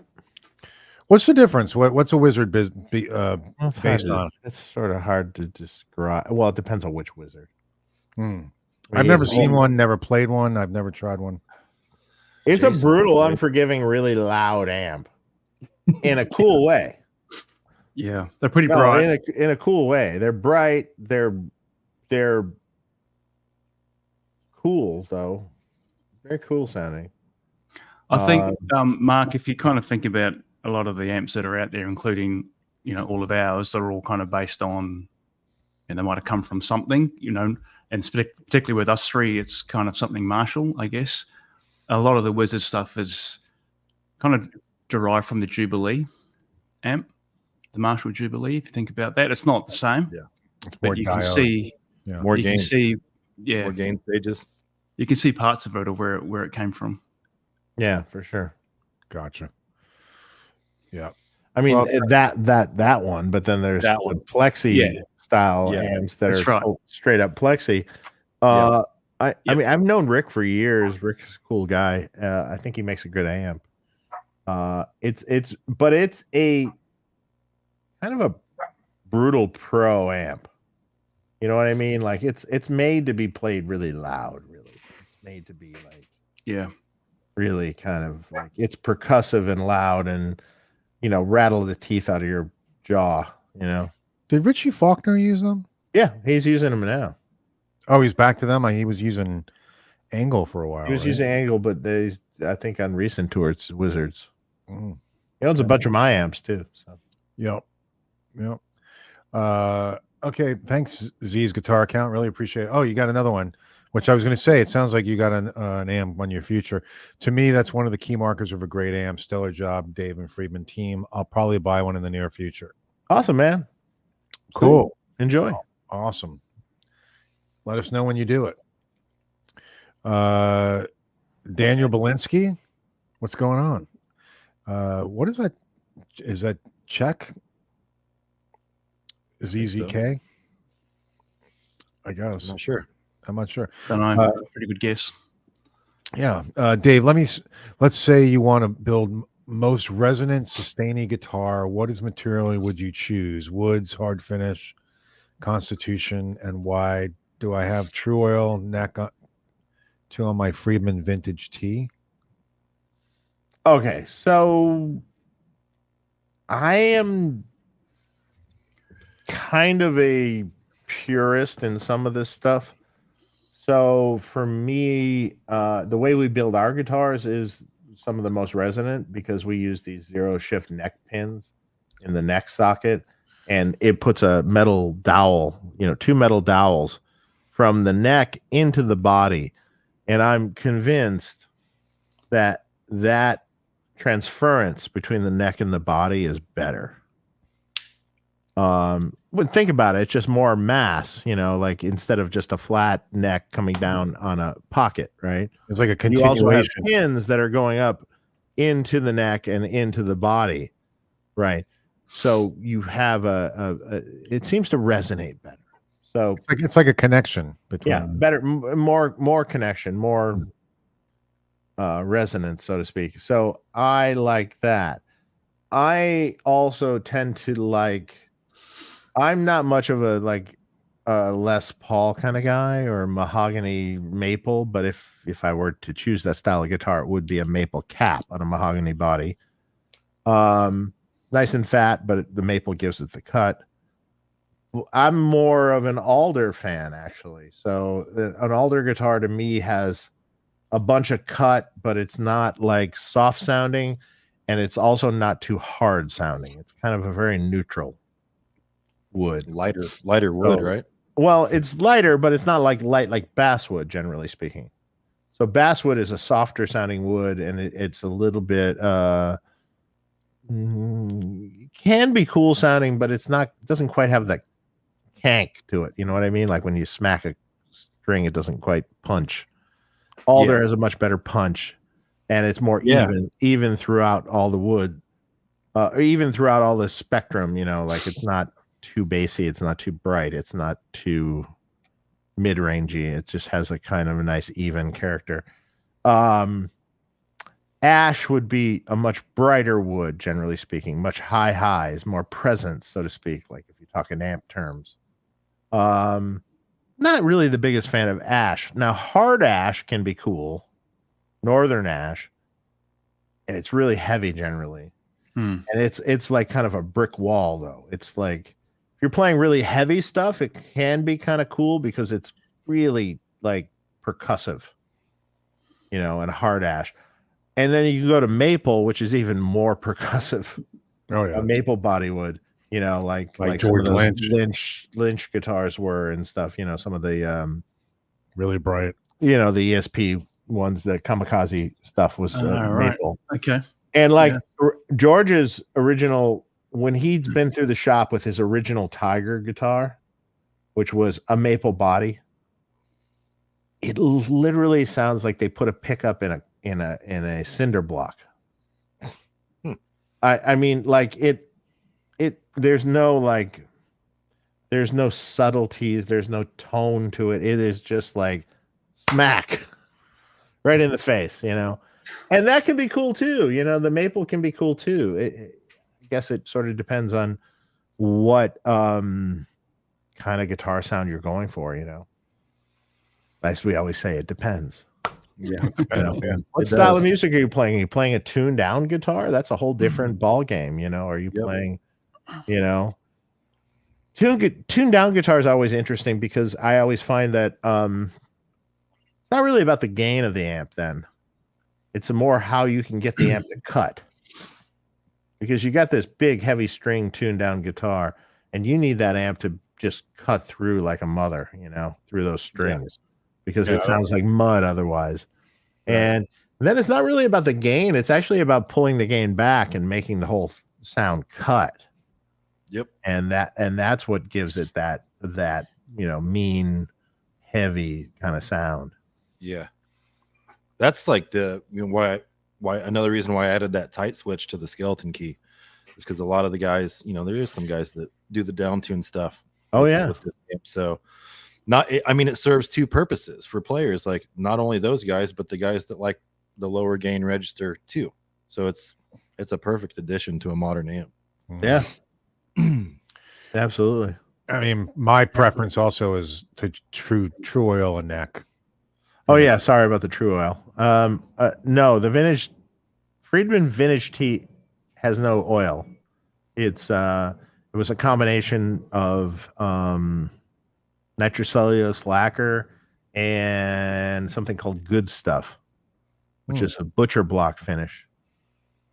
And then also sanded away and like sealed and sanded away and you know, finish ripped off the back, and it was like a different thing.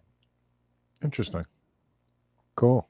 I have this other theory about, and I haven't ever proven this, but oiling a guitar neck versus kind of a harder finish that has been worn away, I think it sounds different.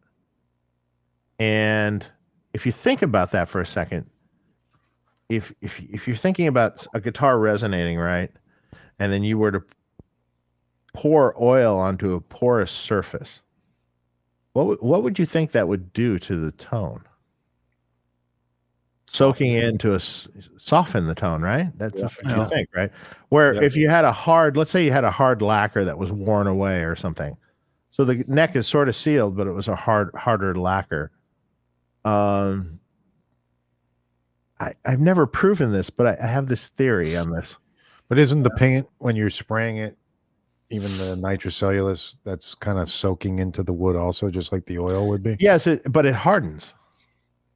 True. And oil doesn't really harden; it just deadens, so to speak. I could be totally wrong. I could be full of shit. I've never. Everybody's saying. Everybody in the chat saying dampen. That's I've probably never. the Yeah, correct dampen. term. Exactly. Yeah. I've never proven this theory. It's just a theory. Well, you know who could do it is that guy from Aaron Cheney from Warmouth. Oh yeah. Oh yeah. That would be a good good test. Yeah. You know, That'd be an interesting, thing. yeah. Well, they do. I think they have a different options at Warmouth, maybe with their necks. I'm not sure if you can get it. He's been on. Has he been on Tone Yeah, Talk? he's been on. Yeah, before. yeah. Nice guy. Yeah. I like Aaron. It's sort of like similar to how a cabinet without Tolex or with Tolex sounds different. Yeah. Yeah. I mean, you It's think about that. You know, you have a resonating piece of wood. Let's say you had a guitar, a resonating guitar, and then you fucking glued a bunch of Tolex on it. What's that going to sound like? You know what I mean? Like, right? What's that going to sound like? It all matters for sure. Yeah, I mean, you know, put a bunch of thick glue and then some Tolex on top of it. Yeah. Does that seem like a good idea? No, not really. It depends. it Yeah, depends. that's what they want. Exactly. Maybe that's the tone. I don't know. It's not going to look good, that's for sure. Yeah. That was the key to Eddie's tone. It was the ripped off Tolex. That's all. He ripped the Tolex off like all his fucking cabinets. So it's like he had a thing about that. Yeah. He liked it that way. In the early days, yeah. Yeah, in the early days. Deshaun, thanks, man. I want to keep the plexi sound. He was talking about the SV20, but make it better. I also want to buy the twin sister if it's different enough. Well, it's definitely different. It's definitely different. Yeah. The plexi, yeah, you can make it better for sure. There's some small minor tweaks that you can do to it that make it really sound good. For sure. Okay. Dave, have you ever just put a straight post phase inverter master in one of those amps? Yeah, I did. 20? Well, straight. I mean, the one I use. Yeah. But yeah, kind of yeah, no other mods other than that. Yeah. Yeah. I did that on that. I just did that on that Origin. Yeah, same. For Yeah, the guy, same yeah. thing, yeah. Yeah. Well, I was supposed to get the modern vintage tomorrow, but I just got an update that it's not coming until Monday. There was a railroad mechanical failure that delayed delivery. Uh-oh. Wow, that's really specific. I've never gotten a FedEx notice that was that specific. Yeah, Due to uncontrolled whatever. Yeah. You know, your package will not be there, so fuck off. Yeah, this Operational delay. Is what Operational delay, exactly. Yeah, this is specific. Yeah, a railroad mechanical failure. Wow. Interesting. All right, so now I got to wait till Monday to have a new toy. All right. Wait, did we get to this one? No. The Philippe 01, what's going on? Hey Dave, is there a risk of using too small coupling capacitors because of their function of blocking DC? What? Maybe means voltage. Too small Yeah. voltage, maybe. Too small voltage? Are you talking? I mean, like any. You got to rate the cap for the voltage coming out of the stage. I mean, you know, a lot of stages don't have that much voltage coming out, but I mean, you know, probably most amps are 400 volt or 630 volt caps. Too small of a coupling cap as far as value? No, you can shrink the value of a coupling cap. We'll have some phase shift and things, but you can go pretty low. 500 picofarad is about as low as I've ever seen. That's low. Yeah, it's low. You can do that on rectifiers. It's pretty cool. Yeah. Sometimes they need the Tight. Off the first coupling cap. Yeah, tight. Cars in depth, what's going on? Dave, did you see the new QSAC pedal that uses a selenium rectifier as clipping diodes? I don't know if I saw it or not. I mean, John is a friend, and I like John. He's a mad scientist. He's a mad scientist. Man, his QSAC Screamer pedal's killer. You guys have one of those? No. No, You guys should have one of those for I've like, never had any of his products before. if but I've seen them. you're a screamer kind of fan for tightening up stuff, you should have one of those. Hmm. I'll check it out. It's pretty great. It makes it like more metal. It's cool. Yeah, Cool. I'll check it out. Really cool. He's Pedal. not too far. He's in Michigan. Just the standard Cusack Yeah. screamer, just the standard, standard. Okay. Not any of the fancy, just the standard. He makes stuff for other people too, doesn't he? Yeah, he's an OEM supplier for the whole. I mean, he's made stuff for all kinds of companies over the years. Yeah. Rummy, what's going on, man? Dave, why did Marshall move away from amps with 4-hole inputs? We now often see only one input on modern amps. Just wondering why. P.S. Mark rules. Hey. Hey. I love the Mark. Hell yeah. All right. Thanks, man. Well, that's a good question. I mean, I think originally Marshall was making an amp. This was in, archaic times, so to speak. They were making an amp that was, well, it was first copied off a 410 Bassman. So I don't know, why did Fender do it? And at the time, these amps were used for a variety of things. It wasn't jazz music. It was jazz or guitar or organ through it or bass through it or different things like that. So they had two different voiced inputs. One was, dark and woolly and bassy, and one was brighter and, more guitar oriented. So you literally, I mean, like they might have, in the 50s or something in a basement, they might have plugged a bass guitar and a guitar into it at the same time. Totally. Right? At the same time. At the same time. Yeah. So, I mean, that's where that came from originally. Hmm. So, then Marshall copied the Bassman, and you basically got the same thing. And it was the English version of the Bassman, so to speak. And then they took it from there. Then they came up with the lead spec, that guitar players wanted as time moved on. But originally these amps were, made to be clean, not dirty. Yeah. And then like everyone eventually just like, let's crank it up. And that was the tone, I'm laughing because there's this amp that Jason has right now. Oh wow. The what the Plexi with the added the one that you showed the one me the other that day? this guy from Adelaide dropped in. Oh, So it's a my Lord. 1971 Super Lead, 1959 thing, and this guy bought it. It was just in an auction, like a deceased estate auction. So it was kind of sight unseen. It was just like this random 100-watt Marshall. So he sent me some photos of it, and then he's eventually brought it around. And I took it out of the head cab, and on top of the chassis, so you can imagine it's a normal 100-watt Marshall.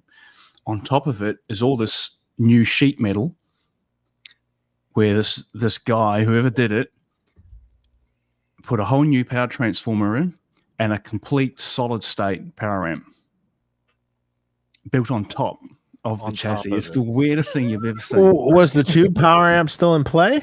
Yeah, 100%. Was he loading it down and then running it into that?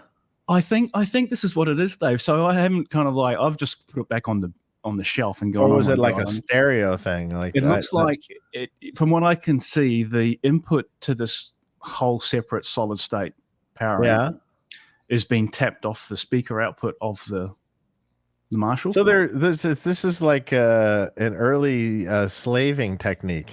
Yeah. And is there a load on the tube? No, there's no load. And the power, the solid state amp has got its own speaker jack output. So it's got four speaker outputs, right? Two from the I think I saw you post a picture of that, didn't I? You posted I put it on my Instagram story. I don't think I paid attention, but I saw it. It's like, what's that bullshit? It's the craziest thing. What crazy? What drugs were they smoking at the time? What because the guy that bought it, he doesn't know what it was used for. He doesn't know anything about the history of the amp. But it reminded me of another 100-watt Marshall that I worked on, I don't know, a year ago or something. And the guy that that had bought this, he bought it from a factory where it was being used as a PA amp. Right, so over the PA, attention all workers, blah blah blah, whatever. Right, so you had this whole Marshall there, right, that was cranked up for a PA amp. And now I looked at this amp and I thought, should I wonder if this was added in because they were using it to power speakers in different rooms? Like you could kind of like, well, maybe they had maybe they had the other speaker output hooked up to a speaker for a load.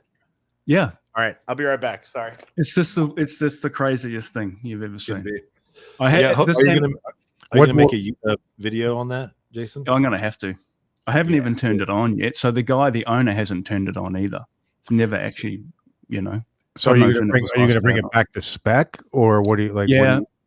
Yeah. The job is he wants it stripped back to a dead stock 71 super lead, pretty much. And the original parts of the amp, I mean, it's had a couple of relays installed, and it's got some sort of channel switching bit, in it. So it's been modded a bit, but it'll come back. I mean, everything else is pretty original on the amp, so it's going to be just a job of pulling things out rather than putting things in. Right? Yeah. Sounds like it. It'll be a cool video to make for sure. Yeah. Well, what I should do, man, is like I should roll the camera and turn it on for the first time and see what happens. Oh, poof. Yeah. I think so. Maybe. Yeah. Asheville guy, happy Friday, guys. Great show. Dave, can you put an effects loop in the Plex? Just kidding. Dave, is it possible to order one of your 212 verticals with greenbacks? Sweetwater only shows V30s. You can order it that way, sure. You can order it with greenbacks, creambacks. Creambacks might be a cool choice for that, to be honest. I know the horizontal 212 sounds really cool with creambacks. Okay. And how would they go about special ordering that? Through Sweetwater? Through Sweetwater, they can do it for you. Yep. Yeah. Don't quote me, but I don't believe there's any upcharge for that. Oh, that's good. Yeah. I could be wrong, so don't quote me. Guys, just a heads up, I got to leave in 15 minutes. Good call. John we'll go forever if you don't. So it's good call.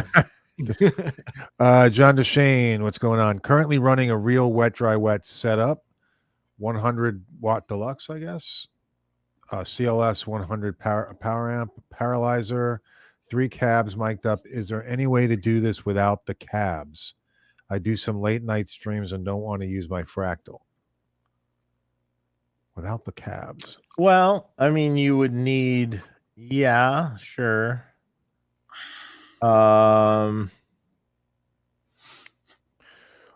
You would, you would need some sort of, what would be the best way to do that? Here's probably the best way to do that.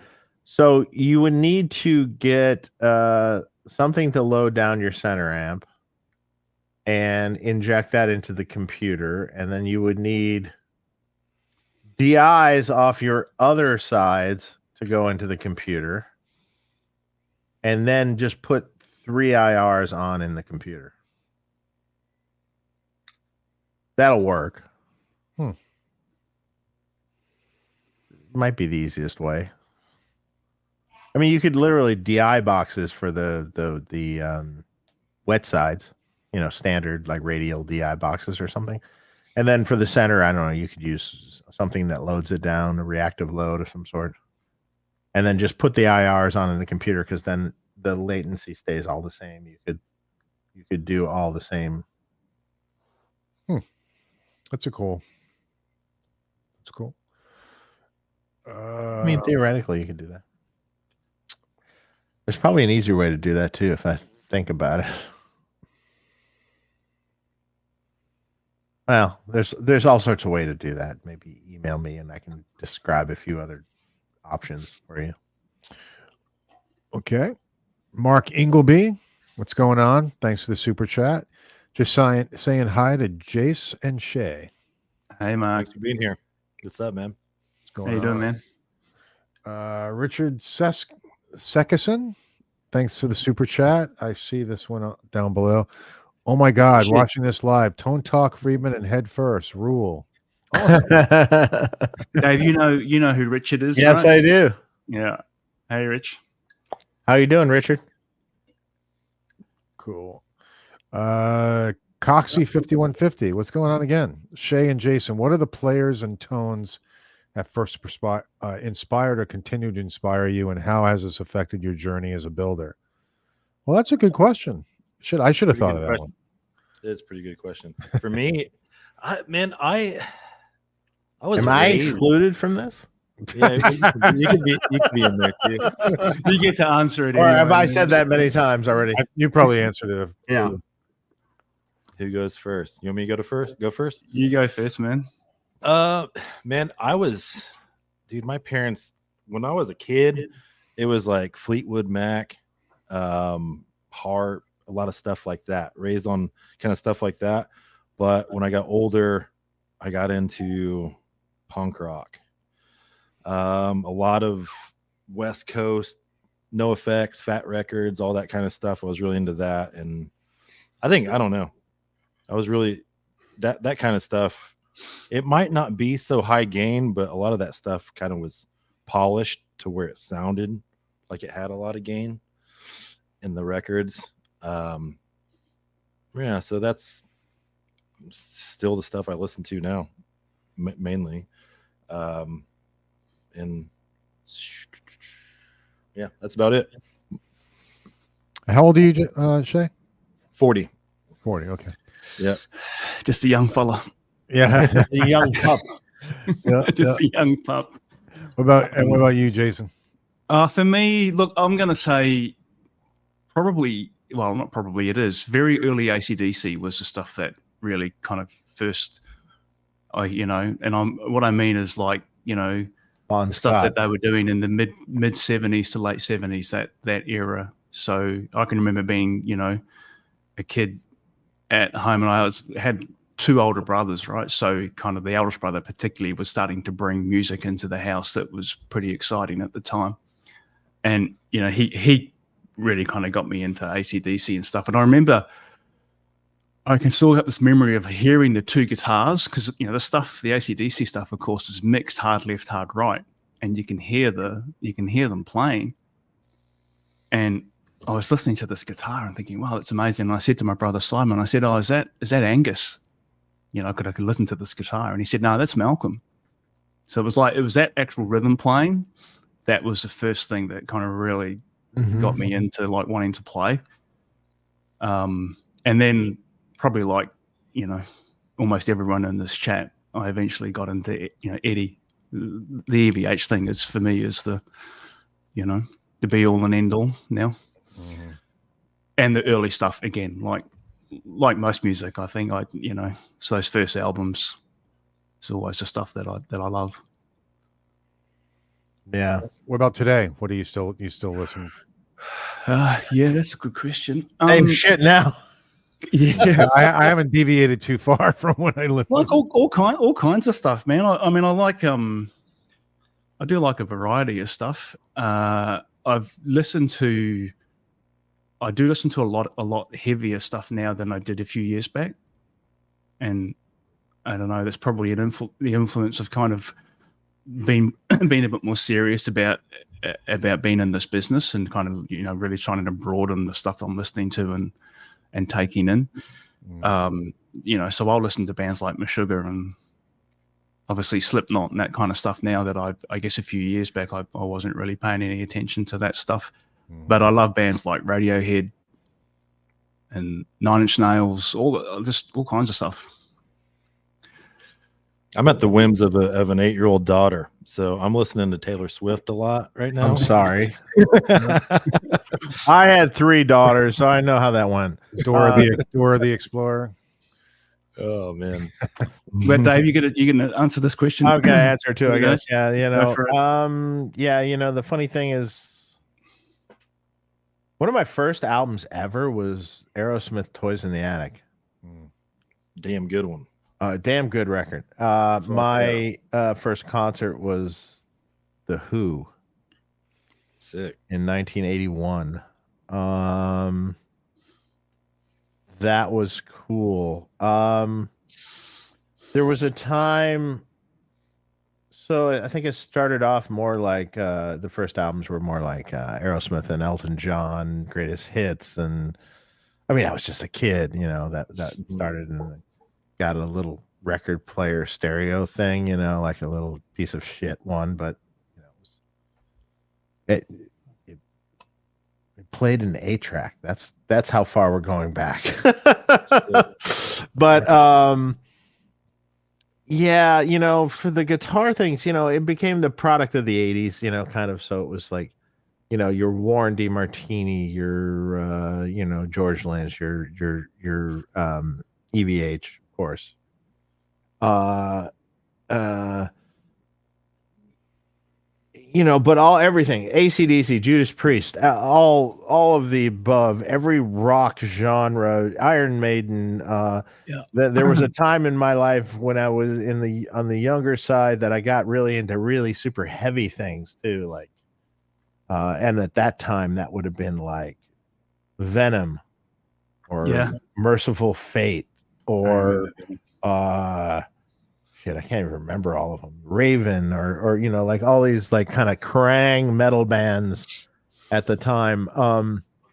There was a point in time really like that kind of thing, and then it kind of gravitated more towards the Van Halen in the 80s kind of thing. So that was a little before that, and early on it was like the Led Zeppelin and kind of Stones and things like that. So and then later it goes into other things too, though. It goes into some punk rock, and it goes in. I really love the attitude of punk. I love, it just has a fuck you, just kind of garagey cool thing about it, I gotta say that my musical taste changed over the years, and it kind of just morphed into years. Through the 90s, there was tons of great stuff. Soundgarden and Alice in Chains and bands like that. Amazing bands through the 90s. Guitar-oriented bands through the 90s were great. Yeah. Even blending into the early 2000s and stuff. Then you had that whole new metal sort of wave of bands that came in, and the first Limp Bizkit record was a great record. I loved that shit when I was a kid. Man, when I was a kid, I loved that record. I've seen them a few times, not on the. I don't think I actually actively bought a ticket to go, but I have been on some festival things where they were playing at the time during that era, and man, they got the crowd so pumping. It was awesome. Yeah, man. And you just feel the energy, and you kind of want to punch something. It's like it has that that feel, and I love that feel when it gets so it gets so intense that you feel like almost like punching something, like if I'm having a shitty week, I throw on break stuff. Yeah. I mean, to be honest, absolutely. It's like it was a great that first record thing was amazing, Yeah. Is that the first record? I don't know if that's that record with the big record. The big record with the break stuff. Yeah. And I still think to this day, I still think there's something about West Borland that's really interesting. I think there's some little magic. No, he's a there, talented player. Absolutely. And and then as it slid further into the 2000s, it started going downhill for me. I just like there wasn't much of anything, and and there still isn't much of anything. I mean, there's a few things in there, that are cool. I'm digging. So interesting. I'm digging Mammoth WVH. I like his new album. Yeah, it's good. It's good. Kind of wish he would play with his band. Yeah, as opposed to just all him. I think it would create a. This is just an opinion. A different vibe. I think it would create more depth to the whole Yeah, thing. But he's an amazing musician and a cool dude. So absolutely. um, We hope to have him on. yeah, I really like why can I never remember this band name? We had him on from Chicago originally, the instrumental metal. Oh, Russian Circles? Russian Circles, thank you. Russian Circles is amazing. Powerful band. Holy shit. Powerful, cool band. Yeah. And I saw him live once with Mastodon, Russian Circles, and Eagles of Death Metal. That was the Oh, bill. yeah. And let me tell you, right there. Russian Circles was the opener, and they were amazing. I think that was maybe the first time I saw like a heavy band do instrumental music, like kind of, and it was powerful, no vocals, it was cool. Yeah. And then Eagles Death Metal came out, and they were awesome. If you don't know them, they're amazing. Oh, yeah. They can be really cool. And then Mastodon, of course. Yeah. Jeremy Montgomery, thanks for the super chat. Mark, thanks for everything you do. Hey, thank you, man. Amp Tech question: what's more important, 320 to 340 VDC on PI, or 460 versus 500 VDC mains? All right, well, I'll go for this one. Take it, please. The 320 to 340 is probably more important because 460 to 500 is all kind of good. Yeah. Like the early Eddie Plexis are about 460. Oh, wait a minute. Let's see. Let's reference that sheet of paper.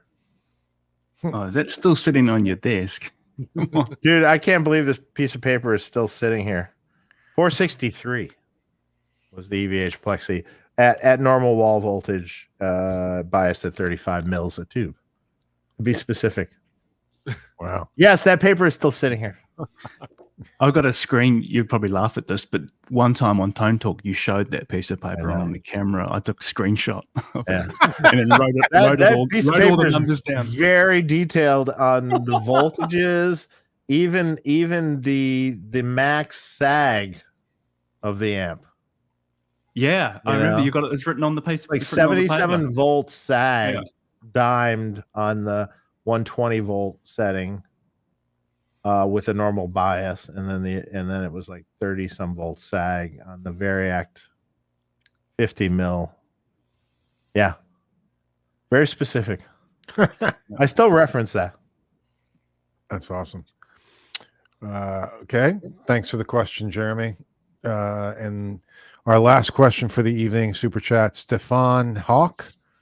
Love the show, folks. Great to catch this one live. Not even a question. So. Thanks, Stefan. Right. Thanks. We appreciate it. Well, that was an easy question. That was easy. I like this. Yeah, I want to thank. Can you email me more? Right, exactly. Those will be your emails all the time. That would be great. I get some of those already, but we've I also get a lot of other ones. Yeah, I'm sure you get a lot. I'm just scrolling down here. I think we've gotten to all the super chat questions, and I want to say, I just want to hop in for a second and just give a shout out to Reza, because he was in the chat earlier. That dude really put me on when he was demoing my amps and on YouTube, and definitely a big part of my success. So thank you to him. Now he wants an orange twin sister. That's I'd like one too. That amp looks awesome, man. I stole that idea because I saw once an old Park amp that was orange. Yeah. And with the black, that looks logo with the white and the black panels.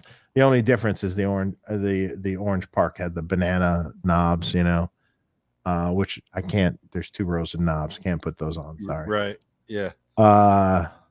But and I'm like, that's a cool looking amp. I wish they actually made orange Tolex though, just like that old orange Tolex, because it was. The new stuff is a smidge more creamsicle looking than I would like, and the older one was a little darker, richer, kind of better orange. I find that with a lot of Tolexes. The red is the same way, and it's like It's almost right. How about doing a fawn? You can't get fawn. No. The Tolex doesn't exist. Hmm. Yeah. So that's an impossibility. So We have a couple of requests for Joe Holmes. yes, I know. I'm working on him. Okay. Our next guest is Stephen Friat, Awesome. and he will be on next Friday. Amp So- chats, man. Wicked. Amp chats are great. And then after that, We've got Andy Sneap on May 3rd. that'll be killer too. Yep, that'll be a great show. And then Jason will be here. Yeah. The That's right. 13th, is it? 14th. when is- So I think 14th. I'll land on the 13th in the evening. So Oh, okay. I'll rock over on the 14th, man. Nice. We're gonna stay, or did you not book it yet?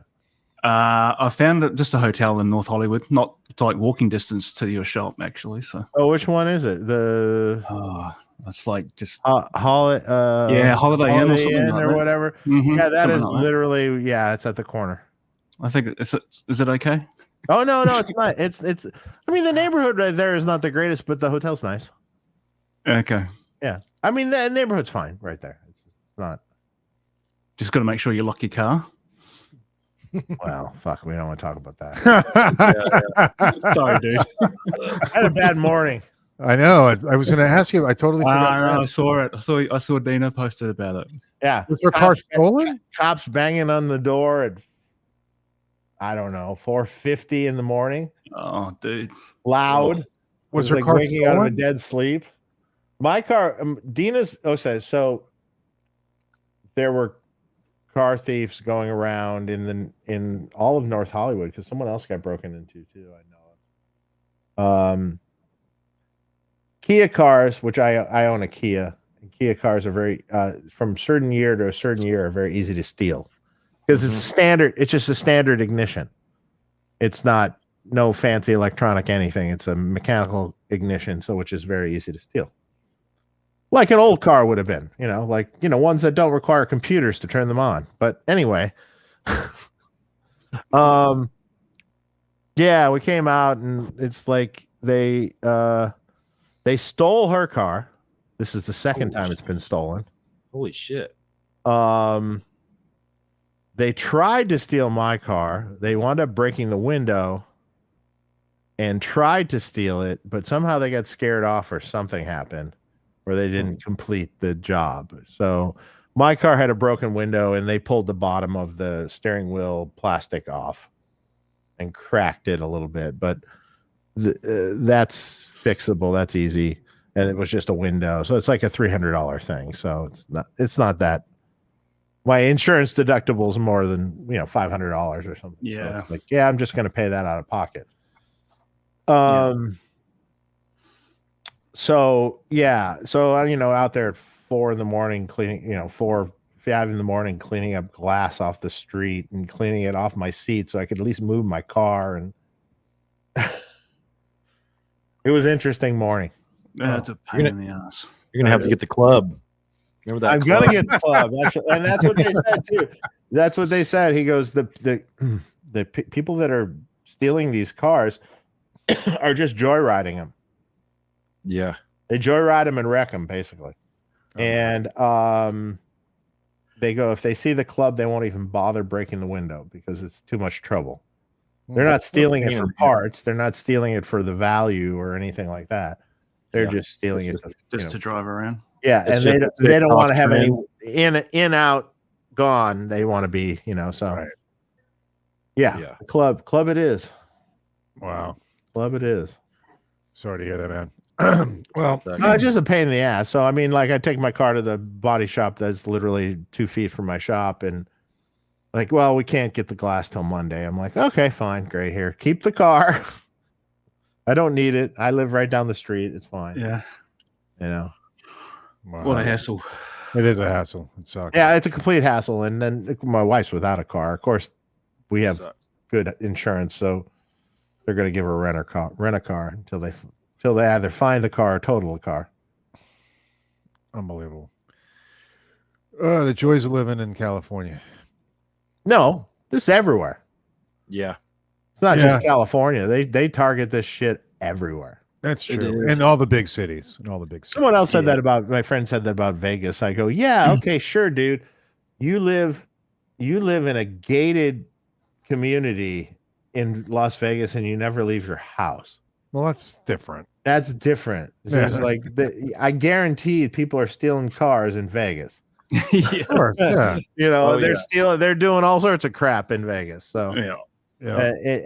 you know, it's And even if you live in a gated community, they're still breaking into cars. I mean, it should. oh, are you happen. kidding? I've seen this stuff happen in the most secure apartment buildings and everything. In fact, the more secure it is, the more chance it probably gets broken into. Yeah. Yeah.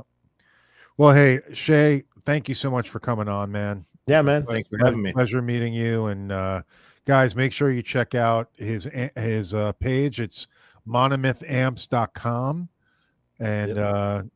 And then you reach out to Shay, and if you're interested in the skeleton key amp or anything else he's got coming up. And then in addition, I'll have more amps up for sale shortly. I just did like a little small run and went through them, and I still have I've got some more parts to build some more amps, so there'll be more availability on those coming soon. Sweet. awesome. Yeah. And Jason, as always, pleasure to have you on, man. Thank you. Thanks for sending me the invite, guys. Always Also go fun. to headfirstamplification.com. Is that right? Yeah, just headfirstamps.com. Oh, okay. Headfirstamps.com. Made it a bit shorter. Cool. Yeah. All right, guys. Well, have a great weekend and see us next Friday at 8:00. All right. Thanks, Hang on, everybody. guys. See you guys. Take care.